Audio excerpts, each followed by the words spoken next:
Cette vidéo est sponsorisée par Rosetta Stone. Tu es un zombie. Vous êtes des zombies. Je suis un zombie. Nous sommes tous des zombies. Regardons-nous dans les centres commerciaux, dans les transports, dans nos boulots sous-payés. George A. Romero disait que les zombies étaient les monstres de la classe ouvrière. Ils sont notre reflet, eux sont laids à l'extérieur, tandis que nous sommes laids à l'intérieur. Je suis un zombie, j'ai la haine, et je cours vite. Bref, tu es un infecté. Ah bah non, attends, les zombies et les infectés, c'est pas pareil. Oh, il est fatigant ce type. Mettons les choses au clair. Ou pas d'ailleurs.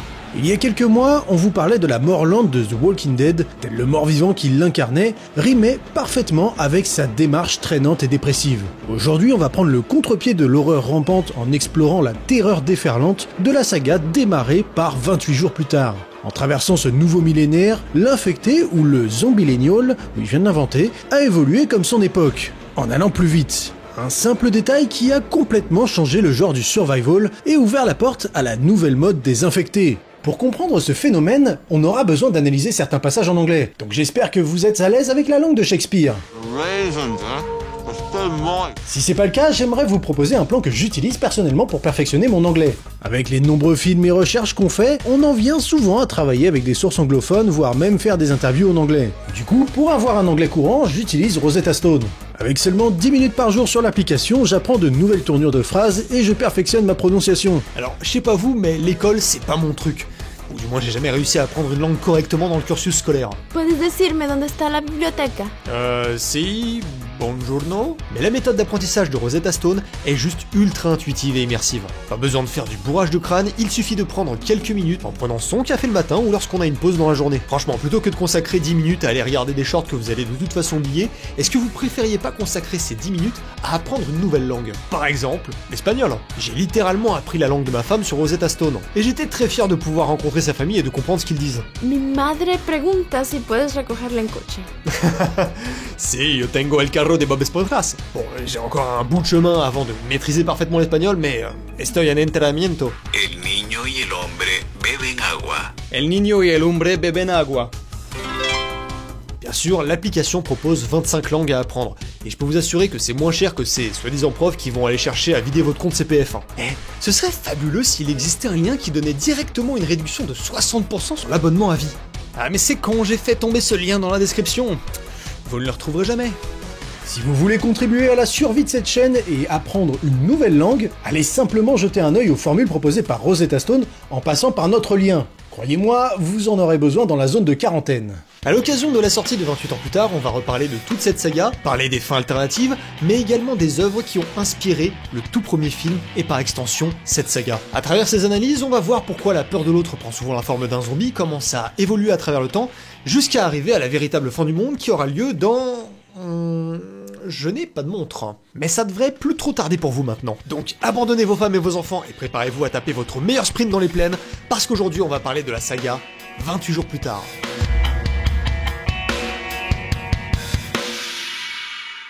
En 2002 sort une gigabombe en 720i dans nos cinémas. 28 jours plus tard est une expérience qu'il est assez difficile de classer. Par exemple, on le voit présenté comme un film d'horreur et de science-fiction post-apocalyptique. Mais on le voit souvent aussi sous les tags body horror, désastre, SF dystopique, horreur psychologique, drame et road trip. En ce qui nous concerne, ça reste assez compliqué de le définir quand on y pense car toutes ces qualifications restent correctes et Danny Boyle et Alex Garland, respectivement réalisateurs et scénaristes, sont eux-mêmes dans cette difficulté. Et tant mieux, un film n'a pas besoin d'une étiquette pour être bien. Après, si en commentaire vous êtes inspiré et que vous pensez avoir l'étiquette parfaite pour ce film, mais par pitié, bénissez-nous de vos idées, on lit tous vos commentaires.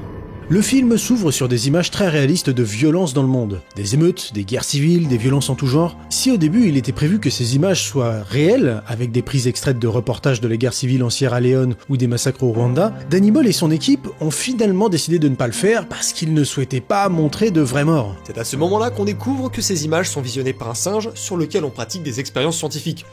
Ce qui fait un peu écho à notre vidéo sur la planète des singes. On est visiblement en train de lui inoculer des images de violence façon Orange Mécanique, et soudainement, des activistes entrent dans le laboratoire et brutalisent le seul scientifique présent. Ils ouvrent les cages et permettent à tous les animaux de sortir. Dans la panique, le scientifique explique que les animaux ont une forme de rage nouvelle, et que le but de ces essais était d'apprendre comment elle fonctionne pour mieux la combattre. Un mal pour un bien, non? Mais t'es malade, t'as vu comment ça finit dans la planète des singes? Les humains ils savent pas mettre de limites.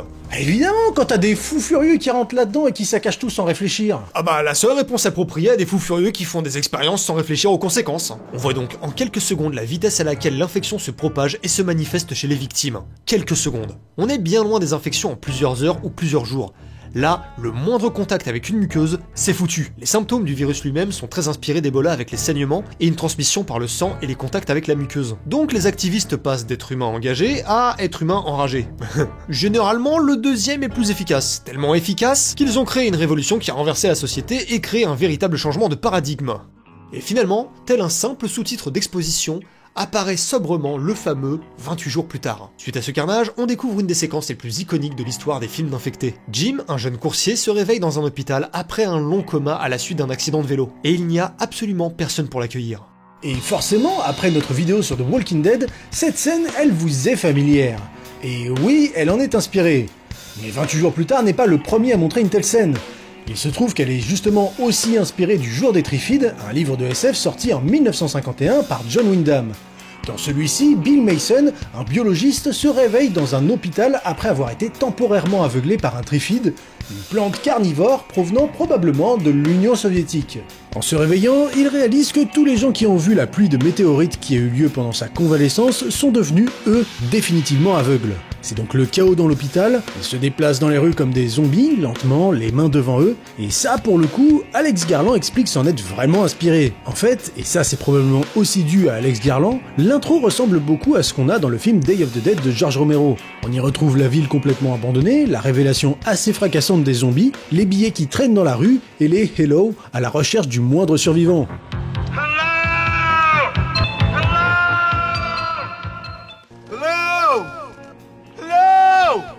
D'ailleurs, est-ce que vous savez qui a fait, entre autres, les maquillages sur ce film? Eh bien, Greg Nicotero, qu'on retrouvera donc beaucoup sur The Walking Dead. Tu fais quoi là? Eh bien, je boucle la boucle. D'ailleurs, pour l'histoire des billets, d'après le commentaire de Danny Boyle, c'est une référence à une photo de Phnom Penh au Cambodge après la chute de Pol Pot en 1979.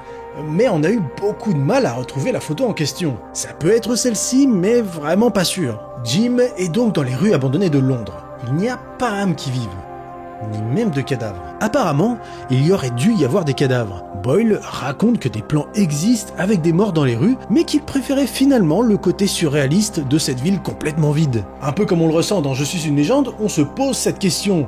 Où sont tous les gens? Comment on fait disparaître 8 millions de personnes sans laisser de traces? Ni cadavres, ni rien.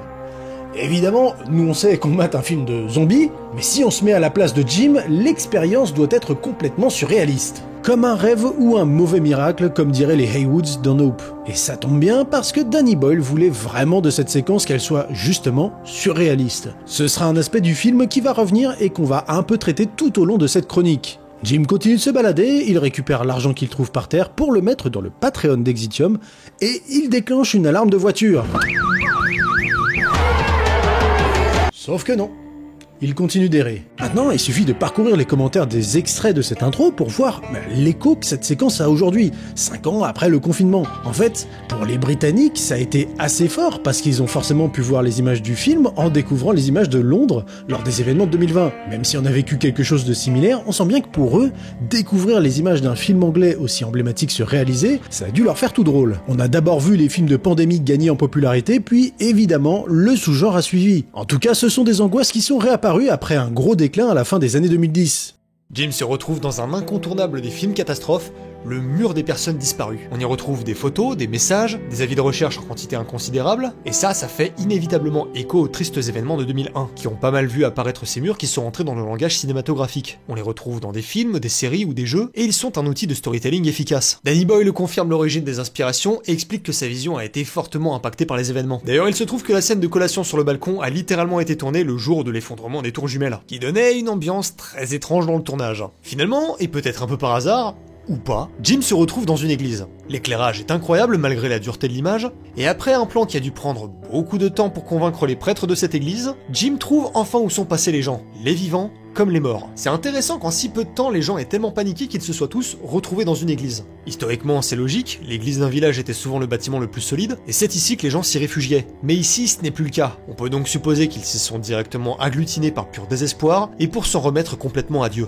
Par contre, ça s'inscrit aussi totalement dans cette précipitation frénétique que le film impose. Si l'info est instantanée, la panique l'est tout autant, et c'est le désespoir qui suit. Et on le rappelle, en quelques secondes, on se transforme. Et alors que Jim se pensait face au théâtre d'un massacre, il est en fait devant un spectacle vivant. Quelques infectés sont alertés par la présence du jeune homme, et immédiatement, même à cette distance, on perçoit la haine qui se dégage de ses silhouettes. Il file un bon gros coup de sac au prêtre infecté, ce qui l'allonge assez vite. Du coup, on va lancer les spéculations sur ce qu'il y avait dans ce sac en plastique, je pense qu'on peut écarter le paquet de chips Doritos. Moi, je parie sur 2 boîtes de lentilles à l'Auvergnat. Après s'être poliment excusé auprès du prêtre, il s'enfuit en vitesse de l'église avec son sac rempli de boîtes de lentilles à l'Auvergnat de Schrödinger, et poursuivi par la petite ribambelle d'infectés très énervés. Quand soudain, des émeutiers. Il est sauvé in extremis par 2 survivants qui semblent bien connaître leur chemin depuis tout ce temps, Mark et Selena. Ils se réfugient tous les 3 dans une épicerie pas très fine d'un métro, et ça c'est plutôt calculé parce que généralement toutes les merdes impérissables sont ici. Évidemment, 1 mois après l'affection, les paquets de M&M's se sont toujours mangeables. Même 28 ans après d'ailleurs, ils sont toujours comestibles.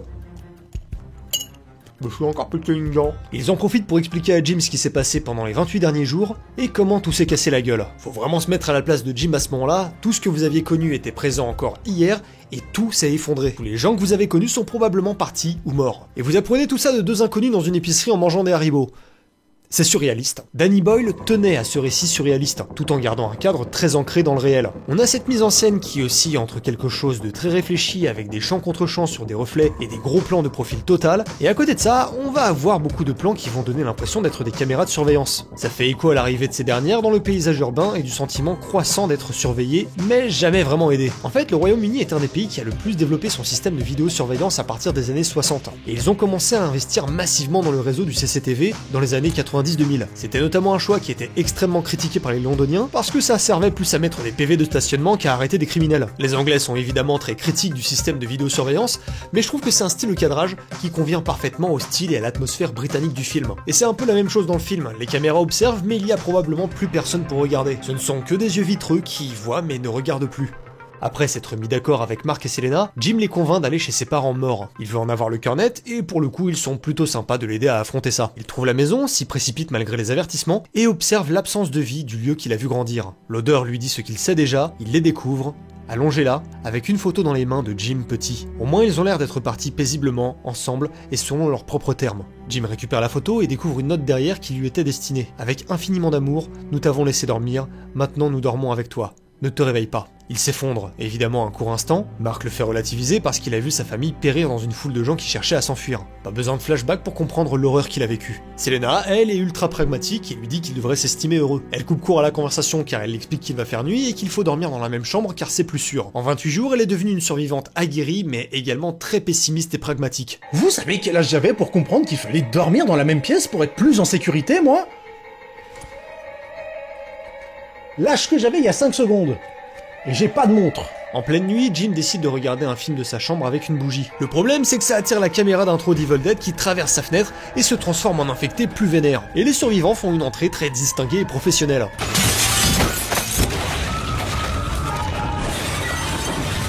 Tout se passe extrêmement vite. Selena et Mark tuent les infectés, et Jim n'est pas mordu, mais Mark... Bah écoutez, dans ce cas, il faut attendre un peu, et si on observe les premiers symptômes de l'infection... Cette séquence pose vraiment les bases. Tout va vite. On n'a pas le temps de se poser la question. On n'est pas dans The Walking Dead à se demander « Est-ce qu'il va revenir ?» ou « Ah non, il faut se préparer, il va revenir !» ou même « Je vais passer une petite journée normale en donnant plein d'amour à tous les gens que j'aime et écrire une petite lettre d'adieu que mon père lira 2 mois après ma mort !» Wink wink Carl. Non, là, s'il y a le moindre doute, on n'attend même pas que Mark se transforme. Selena se jette sur lui et le massacre à coups de machette. C'est horrible et c'est clairement loin d'être la première fois que ça arrive. On ne sait même pas depuis quand ils voyageaient ensemble, mais on sait désormais qu'elle ne s'accrochera à personne et qu'elle n'hésitera pas une seule seconde à trucider quiconque devient un risque potentiel. Elle n'est même pas haineuse, juste méthodique et pragmatique. Elle finit par expliquer à Jim qu'elle ne savait pas concrètement s'il avait été infecté ou pas, mais qu'elle a vu sur son visage que Mark savait qu'il l'était. C'est là aussi surréaliste d'être aguerri à ce point en si peu de temps, mais en même temps, c'est réaliste. Je m'explique. Elle n'aurait pas survécu si elle n'avait pas pris ses réflexes dans un monde qui va à 100 à l'heure. Mieux vaut suivre la cadence. Finalement, quand elle explique à Jim que peu importe de qui il s'agit, elle n'hésitera pas une seconde et lui suggère d'en faire de même. Elle s'ouvre finalement un peu plus. Have you got any plans, Jim? Do you want us to find a cure and save the world or just fall in love and fuck? Plans are pointless. Voilà qui elle est. Pendant leur conversation, ils découvrent un appartement éclairé comme un sapin de Noël dans la Balfront Tower de 26 étages. Forcément, ça attire leur attention et ils y vont en espérant trouver de l'aide. L'escalier possède une belle barricade de caddie digne de nos plus beaux blocus lors de la crise du CPE. Il bloque relativement l'accès à l'escalier car les zombies, infects, ne savent pas prendre l'ascenseur. Et en fait, il n'y a plus d'électricité. C'est toujours entre 0 et 30 jours, nous dit Project Zomboid. Bref. Ils doivent monter à je ne sais quel étage, et laissez-moi vous dire qu'avec un sac, ça commence à faire dès le 4e, hein. Le problème, c'est que des infectés débarquent. Nos deux survivants commencent à s'enfuir, Selena plus vite que Jim, forcément. Avec la musique bien stressante et le montage effréné, même à 30 minutes de film, on est inquiet pour le personnage principal. Surtout après ce qu'on a déjà vu. Heureusement, il tombe sur ce giga chat de Frank, en armure anti-émeute, qui retient l'infecté avec son bouclier avant de le balancer par-dessus la rambarde. Selena demande poliment à la fille de Frank, Anna, si elle peut rentrer, mais bon, on imagine que cette dernière a été éduquée pour ne pas ouvrir aux inconnus. Frank confirme qu'elle peut ouvrir et il les accueille comme des rois avec un petit jet 27. Le film nous rappelle qu'il n'y a plus d'eau aussi, du coup Jim se charcute en essayant de se raser, mais mec, vraiment? C'est si nécessaire que ça? Genre, conserve donc ses poils de visage et va chier dans ta caisse. Oui, car évidemment, les toilettes non plus ne fonctionnent plus, et ici on fait des pluies de caca du 20e étage. C'est intéressant parce qu'à ce moment, assez subtilement, Selena relève ce dont on parlait tout à l'heure. Elle dit de Frank et Anna qu'ils sont trop dépendants. Elle ne dit pas de quoi, mais on comprend très bien qu'il s'agit de faire table rase du monde, des codes et de la morale d'avant. Toutes ces constructions sociales sont désormais un danger pour la survie. Littéralement, on n'a pas le temps d'avoir des scrupules face à un ennemi qui est physiquement incapable d'en avoir. Effectivement, à partir du moment où on ne peut plus intimider notre ennemi, plus rien ne compte. On ne peut plus s'encombrer de rien, même de morale d'après Selena. Comme le soulève Todd Wainio, un personnage dans les livres World War Z, Zach, les zombies, ne peut pas être frappé et intimidé. Ils n'ont peur de rien. Jamais. Ouais, mais là ce sont des infectés. Je vais scotcher tes deux mains dans des boîtes de Pringles et te jeter dans une mare de goudron. Le lendemain, Frank et Jim vont sur le toit, il est rempli de seaux qui, eux, ne sont pas du tout remplis. Et d'après Frank, il n'a pas plu depuis 10 jours. En Angleterre. Alors là, même les Bretons sont sur le cul. Bref, tout ça pour dire qu'ils ne pourront pas rester ici, bien sûr. Et de toute façon, le guide de survie en territoire zombie expliquait justement qu'il fallait à tout prix éviter les grandes villes. Les infrastructures ne fonctionnant plus et étant les plus grandes concentrations de personnes, il faut les éviter coûte que coûte. Louisville ne nous fera pas dire le contraire, hein. On aura plus de chances de trouver des infrastructures autosuffisantes à la campagne qu'en agglomération. Avec la radio dynamo de Frank, on apprend que des militaires sont toujours en poste à 2-3 jours de route. Ce n'est pas grand chose et tout le monde n'est pas d'accord, mais c'est la meilleure solution qui s'offre à eux. Ils prennent donc le taxi de Frank et c'est parti. Après ce qui semble être une idée à la con qui se solde par une situation tout à fait film d'horreuresque, de type pneu crevé, Oh non. on les voit arriver devant le paradis. Un supermarché, mais plein à ras-bord, et ça c'est exceptionnel. C'est d'ailleurs une petite référence au centre commercial de Dawn of the Dead de Romero. On profite donc d'une incroyable scène de loot fantasy qui nous montre un aspect assez intéressant de l'agroalimentaire. Tous les fruits sont pourris, normal, sauf les pommes vertes, pas normal. C'est aussi à cette époque que les OGM et les conservateurs étaient au centre des discussions, encore plus avec l'épidémie de la vache folle qui a créé une sacrée panique, surtout au Royaume-Uni en 1996. Forcément, ça a généré des grosses discussions, et même si là on est vraiment plus dans un clin d'œil rapide, ça fait aussi partie du langage du film post-apo. D'ailleurs, même si c'est quelque chose qui a été suranalysé dans ce film, on découvre un peu le besoin de Jim de trouver une figure paternelle depuis la mort de son père. Il va donc très vite se comporter comme le fils adoptif de Frank, et par extension, le frère de Hannah. Ça rejoint ce qu'on disait sur notre vidéo sur The Walking Dead avec les familles recomposées. Après la fin du monde, les familles reconstruisent des communautés et des familles comme ils peuvent, et c'est également le cas ici. C'est même ce qui va troubler Selena dans son pragmatisme qui était jusqu'ici sans faille. On arrive ensuite à ce fameux plan qui a fait bugger beaucoup de gens. On dirait presque un rêve, et même dans le commentaire du film, Danny Boyle et Alex Garland ne s'étendent pas plus que ça dessus. Ils expliquent simplement que ça renforce le côté surréaliste de l'histoire et qu'en l'absence des humains, les fleurs se portent très bien. On peut supposer que l'effet a été postérisé avec un filtre au montage. Ça donne un style entre l'impressionnisme et le fauvisme. Notre petite famille en road trip s'arrête à une station-service pour faire le plein, sauf que Jim, lui, veut un cheeseburger. Donc il va prendre le risque d'aller à l'intérieur tout seul, et évidemment il découvre plein de cadavres, notamment celui d'un bébé. Ce qui jette quand même un sacré froid. Surtout que juste après, Jim se fait attaquer par un enfant contaminé qui est, ma foi, très discret. Et au moment de le tuer, on entend clairement le gamin dire « I hate you », alors que l'épisode 3 de Star Wars n'était pas encore sorti. Blague à part, c'est assez intéressant parce que Danny Boyle explique qu'ils ont caché pas mal de petits trucs comme ça dans les cris d'infectés de manière beaucoup moins perceptible. Par ailleurs, c'est le bon moment pour parler d'eux plus en détail. D'après Alex Garland et Danny Boyle, le virus n'est pas vraiment d'origine bactériologique mais plutôt psychologique. Même si je vous l'accorde, ça veut peut-être pas dire grand chose. Là où ils veulent en venir, c'est que le virus accentue quelque chose qui est déjà en nous.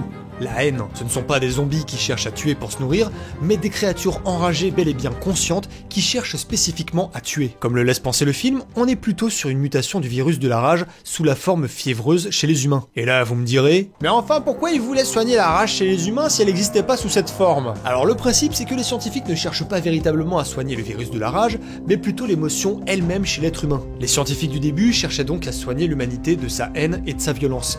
Mais pour la soigner, comme le disait le scientifique, il faut la comprendre. Non, je maintiens que c'est quand même une idée de merde. En réfléchissant comme ça, on n'invente pas le vaccin. Mais ils sont complètement irresponsables, regarde ce que ça a causé. Parce que t'es un exemple de responsabilité, toi, maintenant. Non, mais moi je ne prétends pas pouvoir soigner les émotions.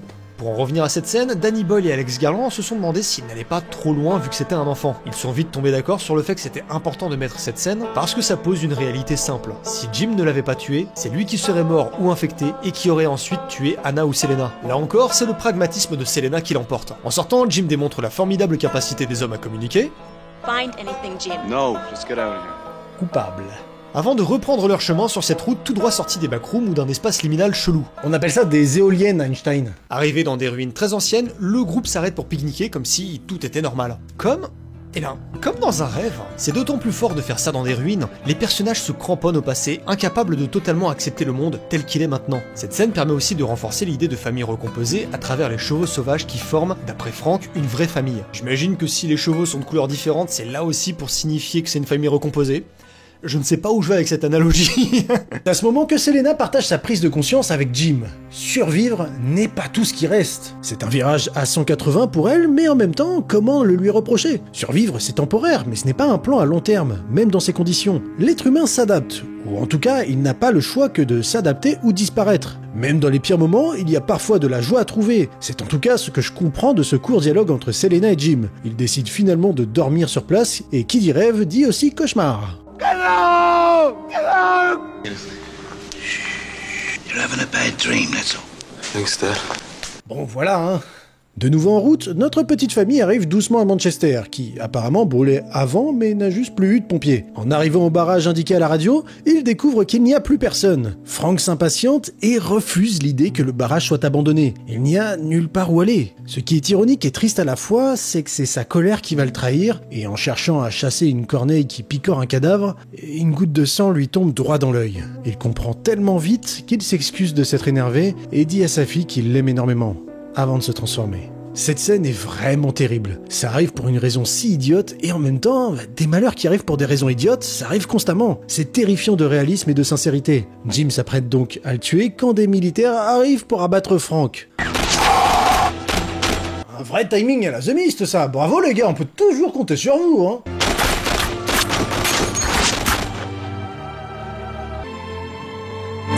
Accompagnés des militaires, Jim, Selena et Anna sont amenés dans un manoir, le Trafalgar Park, où quelques soldats se sont postés et dans lequel ils ont installé des fortifications. On découvre le personnage du Major Henry West, interprété par l'incroyable Christopher Eccleston, aussi la nouvelle figure paternelle de Jim. On leur offre des lits, des draps propres, une douche chaude, plutôt cool. Mais on voit vite que les soldats sont pas super pro. Il joue avec le taxi de Frank tout en humiliant le soldat chargé de la cuisine. Mais c'est aussi le moment où Selena se prend le revers de sa prise de conscience. La perte de Frank l'a brisée et on la voit craquer pour la première fois du film, probablement depuis un bon moment depuis le début de l'épidémie. Jim choisit bizarrement son moment pour l'embrasser du coup. Alors même si je comprends la démarche carrément maladroite, de faire comprendre à Selena que tout n'est pas foutu, qu'ils sont encore là eux, bon, pas foufou non plus, hein. Le Major West dit quelque chose sur lequel il passe assez vite, il explique un peu à quel point ils sont préparés et bien défendus, mais c'est encore une fois contrasté par l'immaturité des soldats qui, vraiment, se comportent comme des gros gamins. The answer to infection.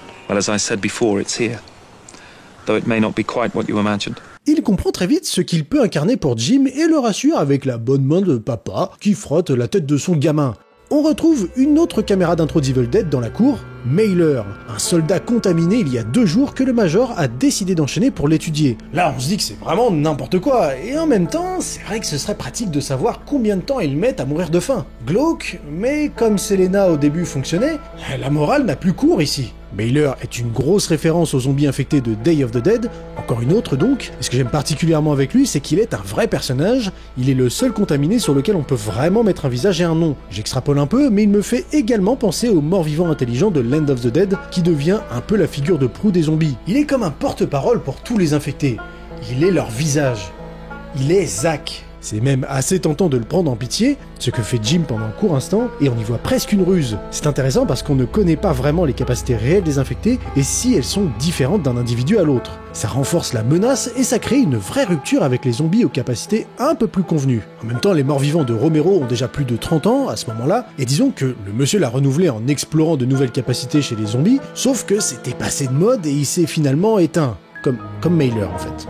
La scène du repas est spéciale, vraiment spéciale. Elle est une référence au dîner qu'il y a dans la version Redux d'Apocalypse Now dont on a déjà parlé ici. Elle se veut aussi être une scène profondément surréaliste. Parfois, des événements réels revêtent certains détails si étranges que toute la scène semble d'un seul coup prendre une dimension hors sol. Dans le cadre du repas dans 28 jours plus tard, cette scène montre ces personnages en quête d'un semblant de civilisation, en quête d'un passé révolu, incapables d'en faire le deuil pour aller de l'avant. Ça rend les scènes qui seraient banales dans notre monde complètement surréalistes dans ce contexte post-apocalyptique. Ça part donc sur un toast avec une omelette faite avec des œufs gâtés, les mecs commencent déjà à prendre leurs aises en espérant, notamment des femmes, qu'elles sachent cuisiner. Il y a un vrai malaise qui s'installe chez Jim, Selena et Anna, les discussions laissent place aux insultes et finalement l'un des hommes de West, Farrell, explique sur un ton grave qu'à l'échelle de la planète, si notre espèce disparaît, ce serait le véritable retour à la normalité. Il est évidemment moqué par tous ses camarades, puis discrédité par le Major. Le discours de ce dernier renvoie encore une fois à ce besoin de s'accrocher à la civilisation grâce à une bonne dose de mauvaise foi. This is what I've seen in the 4 weeks since infection.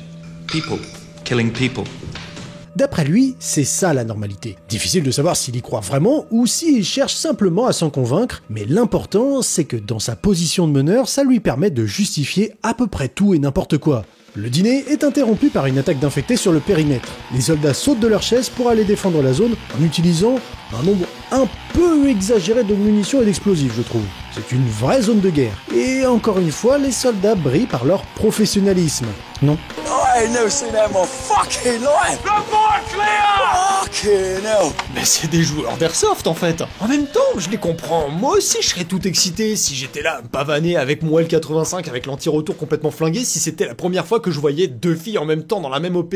Évidemment, les soldats ont maintenant un peu d'adrénaline dans le sang, et tout ce qui restait pour alimenter le cerveau est maintenant redescendu sous la ceinture. Un de ces soldats commence à harceler Selena, et Jim se jette sur lui pour l'arrêter. Et alors que ce dernier allait perdre l'avantage, le sergent Farrell envoie un bon gros kick à son agresseur pour la défendre. Le truc, c'est que c'est lui qui se fait réprimander par le Major après avoir cogné l'agresseur. Il envoie l'autre forceur sécuriser la base, tandis qu'il envoie Farrell nettoyer le corps désinfecté sur la pelouse. Donc bon, facile de déterminer qui est vraiment puni dans cette histoire. West et Jim s'isolent pour parler de ce qui vient de se passer, mais le Major l'interrompt pour lui demander qui il a tué. Jim lui dit qu'il a tué le garçon dans la station-service, et le Major explique qu'il comprend, car comme pour la logique de Selena au début, le but ici, c'est la survie. S'il ne l'avait pas fait, il serait mort. Il joue donc la carte de la déculpabilisation en face cachée auprès de Jim, pour justifier quelque chose de bien plus séditieux. Donc là, ce qu'il se passe, c'est que le Major expliquait que ces hommes déprimaient parce qu'ils ne voyaient pas d'avenir dans ce monde. Alors là, est-ce que c'est le père allégorique qui parle et qui veut que le bien de ses enfants, ou est-ce que c'est l'officier qui a peur qu'un de ces hommes se colle une balle parce qu'il sait qu'il survivra pas seul? 8 days ago, I found Jones with his gun in his mouth. He said he was going to kill himself because there was no future. What do 9 men do except wait to die themselves? I moved us from the blockade, I set the radio broadcasting, and I promised them women. Dans tous les cas, ça suffit à Jim pour savoir qu'ils doivent vite se tirer. Ce qu'il dit là, c'est exactement le même genre de scène qu'on retrouve dans Le Jour des Trifides, autant dans le livre que dans le film avec l'université de Londres, où on comprend que les motivations sont les mêmes, kidnapper des gens, surtout des femmes, pour reconstruire une société. Alex Garland et Danny Boyle ont volontairement cherché à reprendre cette séquence. En fait, c'est impossible de croire que ces types veulent reconstruire la société, parce que ça cache toujours une raison bien plus égoïste derrière. Après, on peut vraiment se poser la question de vouloir rétablir une forme de société après un événement pareil. Mais est-ce qu'il ne serait pas fondamental de placer les méthodes au cœur de la réponse ? Si on souhaite planter les graines d'une nouvelle civilisation, sachant que, je le rappelle, pour le Major West, on est dans la normalité, eh ben, la façon de le faire va forcément avoir un impact sur celle-ci. On ne peut pas construire une société dite civilisée et tournée vers le respect d'autrui si elle s'est construite sur la souffrance et l'exploitation d'autres personnes. Attends une seconde. What separates a man from a slave? Perso, j'ai pas l'impression que les soldats cherchent à rétablir une civilisation. Ils ne font strictement aucun effort communautaire pour reconstruire quoi que ce soit. Pas d'agriculture, pas de récolte d'eau, pas de recherche de survivants, en dehors des femmes pour vous savez quoi. On dirait que les soldats tentent de reproduire un schéma familial horrifique avec un immense manoir qui fait office de maison. West dans le rôle du père trop permissif, les soldats indisciplinés et dangereux dans le rôle des enfants, le commis à la cuisine dans le rôle de la mère, et Mailer dans le rôle du chien. Boyle et Garland ont carrément filmé la maison des horreurs avec les soldats dans les rôles des différents membres de la famille. Jim, Selena et Anna tentent de s'enfuir, mais sont évidemment interceptés. I want to give you a chance, but I can't let them go. Jim se fait assommer, et alors que Farrell tente de retenir ses collègues pour laisser partir le groupe, il se fait enfermer avec Jim. Dans sa folie, il explique quelque chose de vraiment intéressant. En dehors du Royaume-Uni, tout va bien, le monde n'a pas sombré et les gens vivent normalement. Ce qui finit de détruire la maigre justification du Major West. Bon après il a moyennement l'air équilibré, c'est vrai qu'on ne devrait peut-être pas prendre ce qu'il dit pour argent comptant, surtout qu'au début du film on nous dit que la contagion était même arrivée à Paris. Mais il soutient quand même que le Royaume-Uni est en quarantaine, une petite île malade. Et mine de rien, ça fait tiquer Jim. Jim et Farrell sont emmenés pour être exécutés à l'endroit où ils ont entassé les cadavres d'infectés. Boyle explique que c'est notamment dans Sunset qu'ils ont cherché à reproduire l'imagerie des horreurs qui ont eu lieu en Europe de l'Est, et notamment en Bosnie-Herzégovine au début des années 90. Pendant une brève dispute, Farrell se fait tuer et Jim en profite pour s'enfuir. Il cavale dans la forêt, torse nu, les mains liées, et aperçoit son premier signe d'espoir dans le ciel, un avion de ligne. Farrell avait raison, le monde continue de tourner, il y a un avenir. Peut-être pas ici, mais il y a un avenir quelque part. On retourne auprès de Selena et Anna, qui ont très bien compris ce que les soldats allaient faire d'elles. Le Major les force toutes les deux à aller se changer pour mettre des robes. On assiste à une des scènes qui me met personnellement très mal à l'aise. Les soldats retiennent la jeune fille pendant que Selena est déshabillée. Notre guerrière profite d'un court instant pour donner une grosse dose de cachet à Anna. Malheureusement, un des soldats intervient pour les empêcher de les prendre. Il paraît d'ailleurs que ce passage était particulièrement compliqué à tourner parce que personne ne savait jusqu'où il pouvait se permettre de pousser l'obscénité de cette scène. Ils sont interrompus par l'alarme du barrage, et ça y est, la pluie. Et là on reconnaît l'Angleterre. Bien sûr, c'est Jim qui fait tourner l'alarme pour attirer les soldats à lui. C'est le début d'une transformation très importante pour Jim. Déjà, il devient immédiatement une vraie menace, un monstre. Tout est tourné comme un slasher où le tueur, c'est Jim. En fait, il est mis en scène comme l'étaient les contaminés jusqu'ici. Désormais, il est en chasse. Et lui aussi, il a la haine. Et de 1. Alors le Major, je sais pas où il a fait son entraînement, mais alors le nombre de balles qu'il vide en tirant à la hanche, c'est juste pas possible. Il se rend d'ailleurs compte que la voiture a été sabotée, et maintenant il a attiré des contaminés en tirant comme un cinglé. Il repart donc à pied vers le manoir. Jim arrive au même endroit pendant la nuit. Il libère Mailer, et pendant un court instant, c'est comme s'ils se comprenaient. L'animal est libre. Les soldats qui gardent Selena et Anna sont très tendus. Et tant mieux. D'ailleurs, Anna jette de l'huile sur le feu, ce qui est plutôt satisfaisant. They're dead, and you're gonna be next. Ah, elle l'avait call. Mais il leur apparaît tel un putain de fantôme à la fenêtre. Il infecte le premier soldat avant de courir vers une autre cible, ce qui conduit à cette magnifique scène de Benny Hill. La séquence qui suit a changé les films de zombies pour toujours. Et qui a vraiment bousculé tout un pan de la science-fiction, c'est la musique de John Murphy, In the House in a Heartbeat. Elle est aussi symptomatique des thématiques de la vengeance et des zombies. Et bien qu'on ne puisse pas la faire tourner ici pour cause de copyright, c'est impossible pour vous de n'avoir jamais entendu cette musique qu'on a notamment aussi entendue dans Kick-Ass, dont John Murphy signe aussi la musique. Je me souviens même de l'avoir appris à la guitare il y a une quinzaine d'années. Je suis vieux. Ensemble, mais pas vraiment non plus, Jim et Mailer font un carnage. Jim observe les contaminés mettre à mort les soldats les uns après les autres, non sans satisfaction. Il se rapproche progressivement de la haine et de la violence qui les anime. Pendant ce temps, là-haut, Anna se sépare de Selena et part gambader comme Alice au pays des merveilles. Et ce n'est pas par hasard puisqu'on est sur une des œuvres les plus surréalistes du siècle. Elle va d'ailleurs se cacher derrière un miroir et je ne sais pas si c'est un clin d'œil direct, mais le titre du deuxième livre de Lewis Carroll sur Alice s'appelle quand même De l'autre côté du miroir. En tout cas, la peur a globalement changé de camp et ce n'est pas pour nous déplaire. Et de 2. Non, je compte pas ceux de Mailer, on mélange pas les scores. Dans ces plans, on peut apercevoir plus nettement l'expression de Mailer. Marvin Campbell qui l'interprète est super expressif, et on y voit quelque chose qui va au-delà de la rage animale. On y voit la colère et une volonté de faire souffrir qui nous est très propre. La même haine dans laquelle Jim va puiser pour massacrer les soldats. Ça me fait également revenir sur les recherches de ces scientifiques qui cherchaient à mieux comprendre cette haine. Et je n'imagine pas un monde où le gouvernement n'essaierait pas de transformer ça en arme, parce que c'est exactement de cette manière dont s'en sert Jim, comme une arme. Avec la bonne dose de rage, il a causé à lui seul la perte de tous les soldats. Je ne sais pas si c'est la SF qui a complètement altéré ma vision, mais je suis sûr que des gouvernements seraient prêts à s'arracher une telle arme. Jim retrouve Selena avec son agresseur, pratique que ce soit lui, parce que ça va buffer sa haine et donc son efficacité. Jim lui saute dessus comme un infecté pour le désarmer, alors que, je le rappelle, il est torse-poil et sans arme. Ne pas sous-estimer l'importance de la peur dans une confrontation. Bref, Jim déglingue cet enfoiré en lui faisant une chirurgie oculaire avec ses pouces. En vrai, c'est ultra violent, et on comprend carrément la détresse de Selena qui assiste à la scène en se demandant, à raison, si Jim n'est pas juste contaminé. C'est pour ça qu'elle s'empare de la machette et est sur le point de le tuer, mais heureusement, tout de même, elle se retient au dernier moment et lui rappelle la règle qu'elle avait donnée au tout début du film, il ne faut pas hésiter un instant. Si cet instant d'hésitation aurait pu lui coûter sa vie à elle, se tenir à sa règle lui aurait coûté une vie de regret. Finalement, c'est un peu sa réponse à la première fois qu'ils se sont embrassés quand elle disait que tout était foutu. Il y a toujours un peu d'espoir, même dans les pires moments. Bon, sauf que Anna est complètement défoncée et pète une bouteille sur le crâne de Jim. Apparemment, Doliprane fera l'affaire parce qu'ils parviennent à atteindre la sortie tous ensemble. Et qui est-ce qui se trouve dans le taxi? Ce héros de Major West qui tire sur Jim.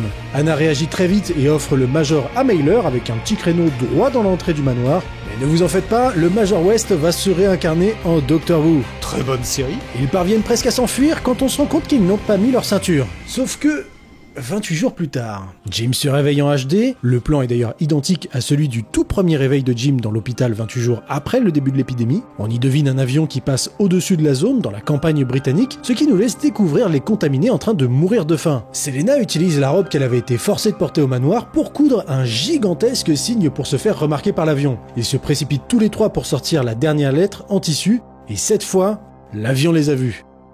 On s'est pas mal posé la question du choix de mots. L'ambiguïté avec Hello, c'est que sans le O, ça fait elle, alors que s'ils avaient écrit Help par exemple, ça aurait demandé moins de tissu. Alors, pourquoi Hello? Déjà, ça rappelle l'introduction à l'ombre lorsque Jim crie Hello lorsqu'il sort de l'hôpital. C'est également ce qu'il crie lorsqu'il est dans le cauchemar où il rêve que le groupe l'a abandonné. Mais c'est peut-être également parce que Hello ça incarne l'espoir alors que Help ça incarne l'opposé. Comme le disent les réalisateurs, l'expérience du film était tellement épuisante et déprimante que cette fin pleine d'espoir paraissait vraiment être le plus juste et je ne peux qu'être d'accord. D'ailleurs, Boyle met l'accent sur le fait que pour un film de road trip ou journey movie selon ses mots, ils avaient la responsabilité de donner un semblant d'espoir que le voyage n'était pas tout à fait fini et qu'il pouvait continuer. J'aimerais aussi parler d'une autre fin alternative qui a été rejetée parce que je la trouve assez géniale et j'ai vraiment la sensation qu'on est passé à côté de quelque chose. Dans cette version, après l'infection de Frank, Jim le bâillonne et les soldats n'apparaissent pas. Ils continuent leurs recherches en emmenant Frank avec eux et trouvent le laboratoire du début du film qui a servi à des expériences sur les singes. Ils trouvent également un homme enfermé dans un labo qui leur explique que le seul moyen de sauver Frank, ce serait de trouver un donneur compatible et de remplacer intégralement son sang. Seulement voilà, ça ne fait pas vraiment sens puisqu'il suffit d'une seule goutte de sang pour infecter quelqu'un. Donc c'est pas possible de procéder à une simple transfusion sans juste infecter le donneur. Mais bref, ici Jim se sacrifie et échange son sang avec celui de Frank, ce qui lui permet de survivre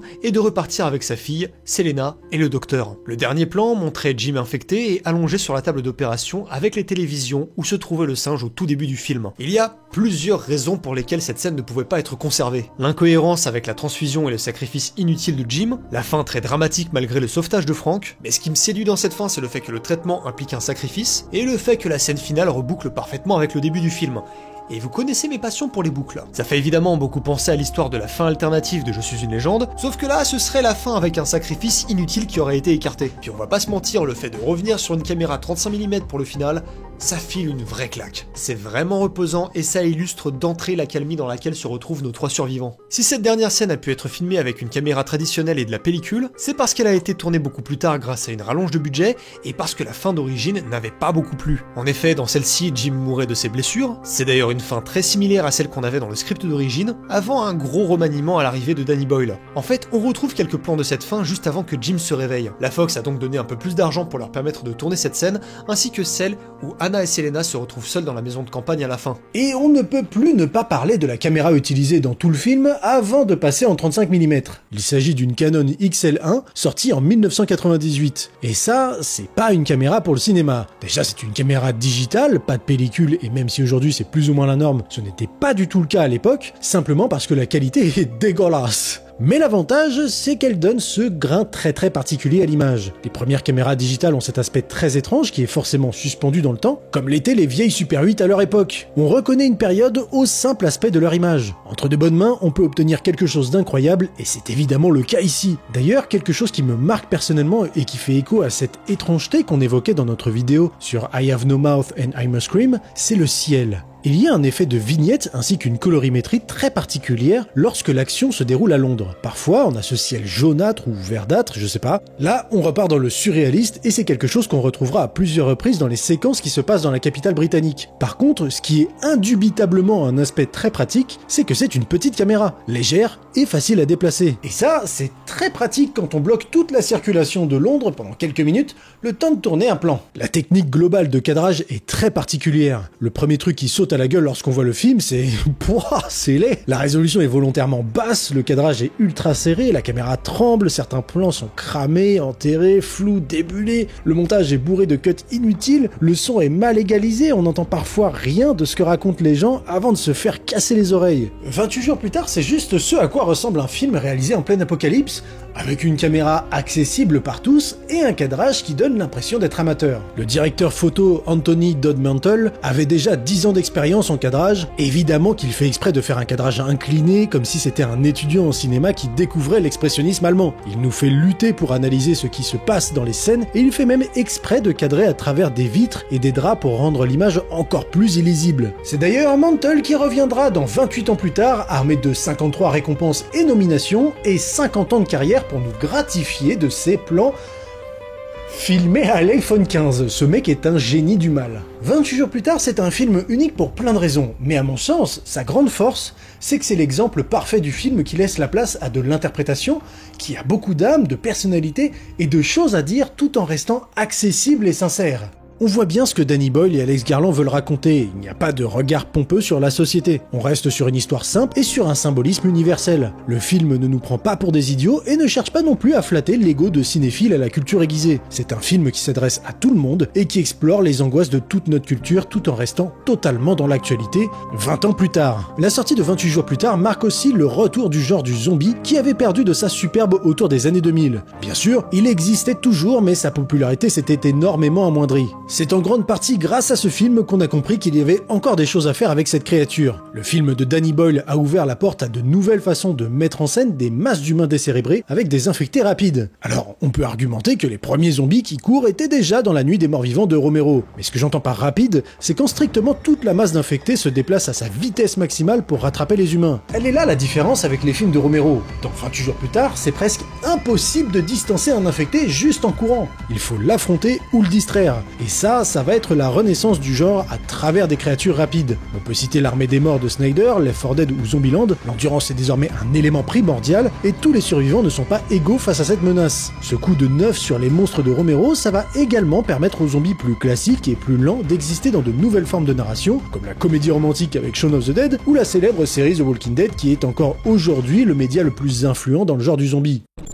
C'est peut-être l'avis d'un gros conte puriste, mais pour moi un zombie, c'est un mort qui revient à la vie pour hanter les vivants, et ça relève de l'impossible et de l'irréel. Même si on retrace ses origines dans l'occultisme haïtien, le passage par la mort est obligatoire pour faire d'un être humain un esclave décérébré. Leur représentation dans les médias les montre généralement comme plus lents que les humains et vulnérables aux tirs dans la tête, alors que l'infecté, c'est un vivant qui se transforme. Il est malade, il est plus souvent lié à une histoire d'épidémie, bénéficie d'une meilleure possession de ses moyens que les zombies, il peut courir, mais il est aussi vulnérable qu'un humain non contaminé. I say this definitively, as the grandfather or the godfather of zombies. Zombies cannot run. So anyone who has a zombie running, don't listen to that person.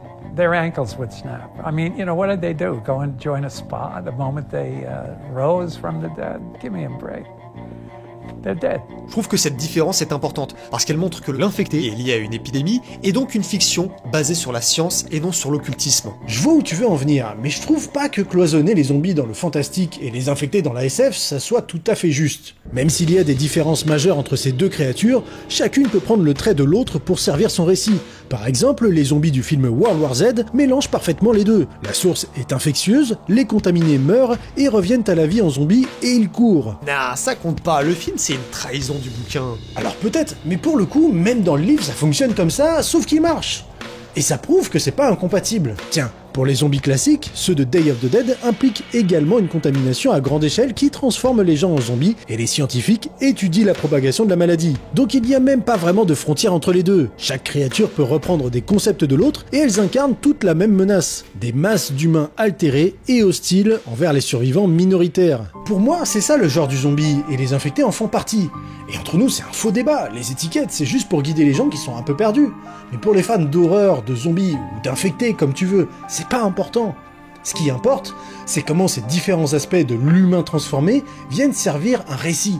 Comment ils bénéficient aux reflets auxquels les artistes veulent nous confronter. En somme, 28 jours plus tard est donc parfaitement classable dans le genre du zombie, même si ce n'est pas tout ce qu'il est. Le film est d'ailleurs un succès international qui fait consensus autant chez les spectateurs que la critique. En fait, le film a eu un tel impact qu'il a relancé, avec Resident Evil, les jeux, la tendance des films de zombies. Inévitablement, un succès comme celui-là, ça a motivé une suite qu'on a vu apparaître 5 ans plus tard et qui n'a pas tout à fait été fabriquée par les mêmes personnes. Écrit par Rohan Joffe, E.L. Lavigne, Jesus Olmo et réalisé par Juan Carlos Fresnadillo qui a failli réaliser un des possibles reboots de The Crow, celui avec Jason Momoa. Cependant, Danny Boyle et Alex Garland restent producteurs exécutifs, ainsi que John Murphy à la musique qui soit était sous-payé, soit n'avait pas envie de se fouler, soit ne pensait pas pouvoir faire mieux que In the House in a Heartbeat de son existence. Où il a compris qu'il n'avait pas besoin de refaire ce qui était déjà parfait. On y reviendra, mais vraiment cette musique est malheureusement devenue une parodie d'elle-même. C'est d'ailleurs quelque chose d'assez redondant de 28 semaines plus tard. Plein de choses qui ont marché et qui étaient bien dans le premier ont été refaites ici, au point d'en devenir des parodies. Mais on laissera ça à la sensibilité de chacun. Déjà, il y a une chose sur laquelle je pense qu'on peut tous s'accorder. Cette putain d'intro qui, pour le coup, a été réalisée par Danny Boyle. Rien que pour ces 10 premières minutes, il faut regarder le film. Elle est absolument abominable et d'une justesse incroyable. La maîtrise de cette réal, la tension viscérale, vraiment je la mettrais au même niveau que les 15 premières minutes de Mad Max Fury Road dans son propre style. Le film s'ouvre sur une femme aux yeux vairons. Ce détail est important! J'imite très mal le Jean-Baptiste Chaud. Cette femme s'appelle Alice et avec son mari Don, ils sont avec d'autres survivants dans une maison au milieu de nulle part. Bon alors ils sont pas vraiment au milieu de nulle part puisque c'est la même maison qui a servi dans le film Les Fils de l'Homme. Voilà, c'était juste pour étaler mes anecdotes comme de la confiture. On comprend qu'ils ont 2 enfants qui étaient aux États-Unis avant le début de l'événement, ce qui est plutôt une bonne nouvelle en vrai. On va quand même passer sur le casting au fur et à mesure qu'on va découvrir les personnages parce qu'on a quand même plein de têtes qu'on a déjà vues. On va commencer par Catherine McCormack qui joue Alice et qu'on a déjà vu dans Braveheart. Je sais! Je sais que tu sais. On retrouve également Robert Carlyle qui joue Don, et c'est pas un inconnu des films de Danny Boyle puisqu'il jouait déjà dans Trainspotting et La Plage. On trouve donc une nouvelle famille recomposée dont on parlait plus tôt. Petite engueulade sur le fait que le mari de la jeune Karen est sûrement mort ou en train de chercher à bouffer quelqu'un, quand au même moment quelqu'un toque à la porte. C'est pas le mari de Karen mais juste un pauvre garçon qui panique et qui fait un boucan d'enfer. Je veux faire l'amour! Après une longue hésitation, ils finissent par le laisser entrer. Les résidents sont tellement méfiants qu'ils étaient prêts à laisser un enfant à l'extérieur par crainte qu'il représente un danger. Ils le font entrer, le nourrissent, mais bon, comme il fuyait des infectés... Là, c'est le gros bordel. Les résidents se font emporter et contaminer avec une telle violence et une telle vitesse qu'on est immédiatement plongé dans le vif de la menace. Même des décennies après, j'ai l'impression de découvrir cette scène comme si je n'avais jamais vu de film avec des zombies rapides. C'est parce que c'est des infectés.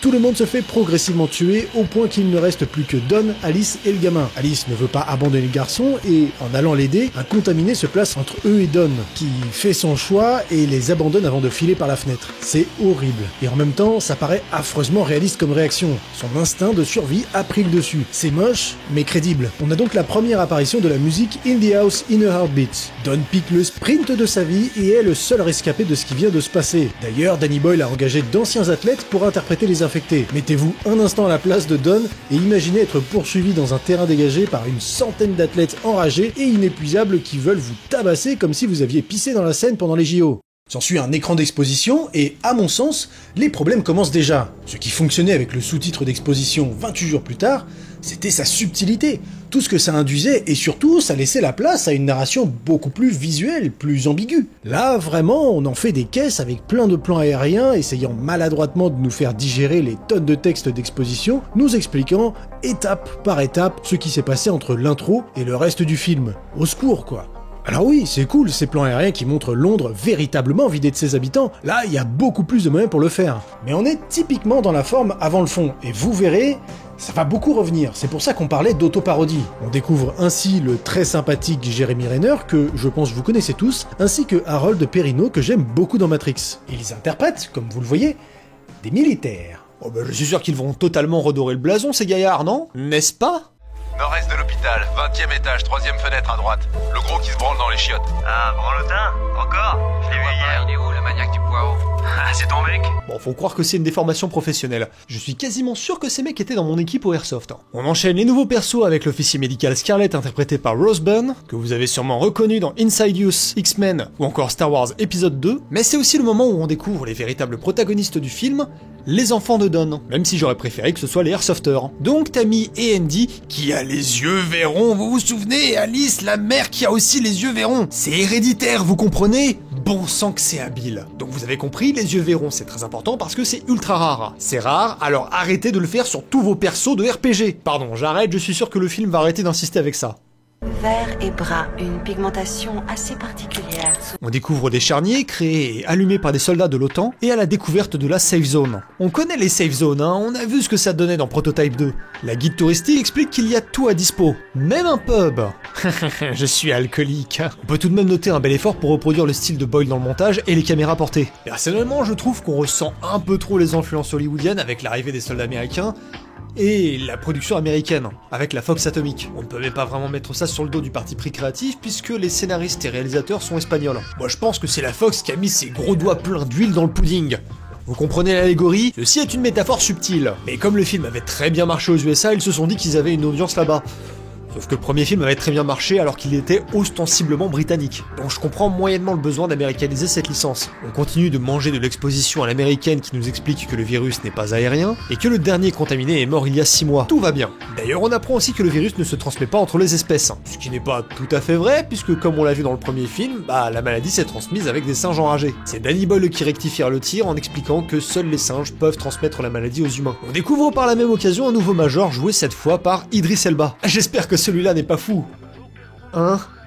Vous n'allez pas faire ça à Idris Elba quand même. Bon, pas vraiment besoin de vous rappeler qui est Idris Elba, je pense. Et on constate que le film est beaucoup plus militarisé. Même s'il y avait des soldats dans le premier, ils ne faisaient pas partie des protagonistes et n'étaient pas aussi nombreux. Alors, c'est plutôt crédible, mais je trouve que ça enlève une grande partie de la menace qu'il y avait dans le premier film. Et s'il réapparaissait? Ça n'arrivera pas. Mais si ça arrive? S'il réapparaît, on l'éradique. Imparable. On retourne auprès de Don et ses enfants et j'avoue que j'ai un peu de mal à y croire. J'ai l'impression qu'il n'y a pas du tout la même synergie entre Don et ses enfants qu'il n'en avait avec Alice au début du film. Il a pas l'air de se comporter comme s'il avait été séparé de ses enfants pendant des mois alors qu'ils étaient à l'autre bout du monde. Pas de douleur, pas de tristesse, enfin bref, on dirait qu'ils reviennent de vacances. Bref, ils sont désormais dans un appart dans un gros building et apparemment Don a un gros passe-partout en scénarium qui le montre dans un excès de fragilité déconcertant. Moi qui mène la barque ici. Ouais, t'es le concierge en quelque sorte.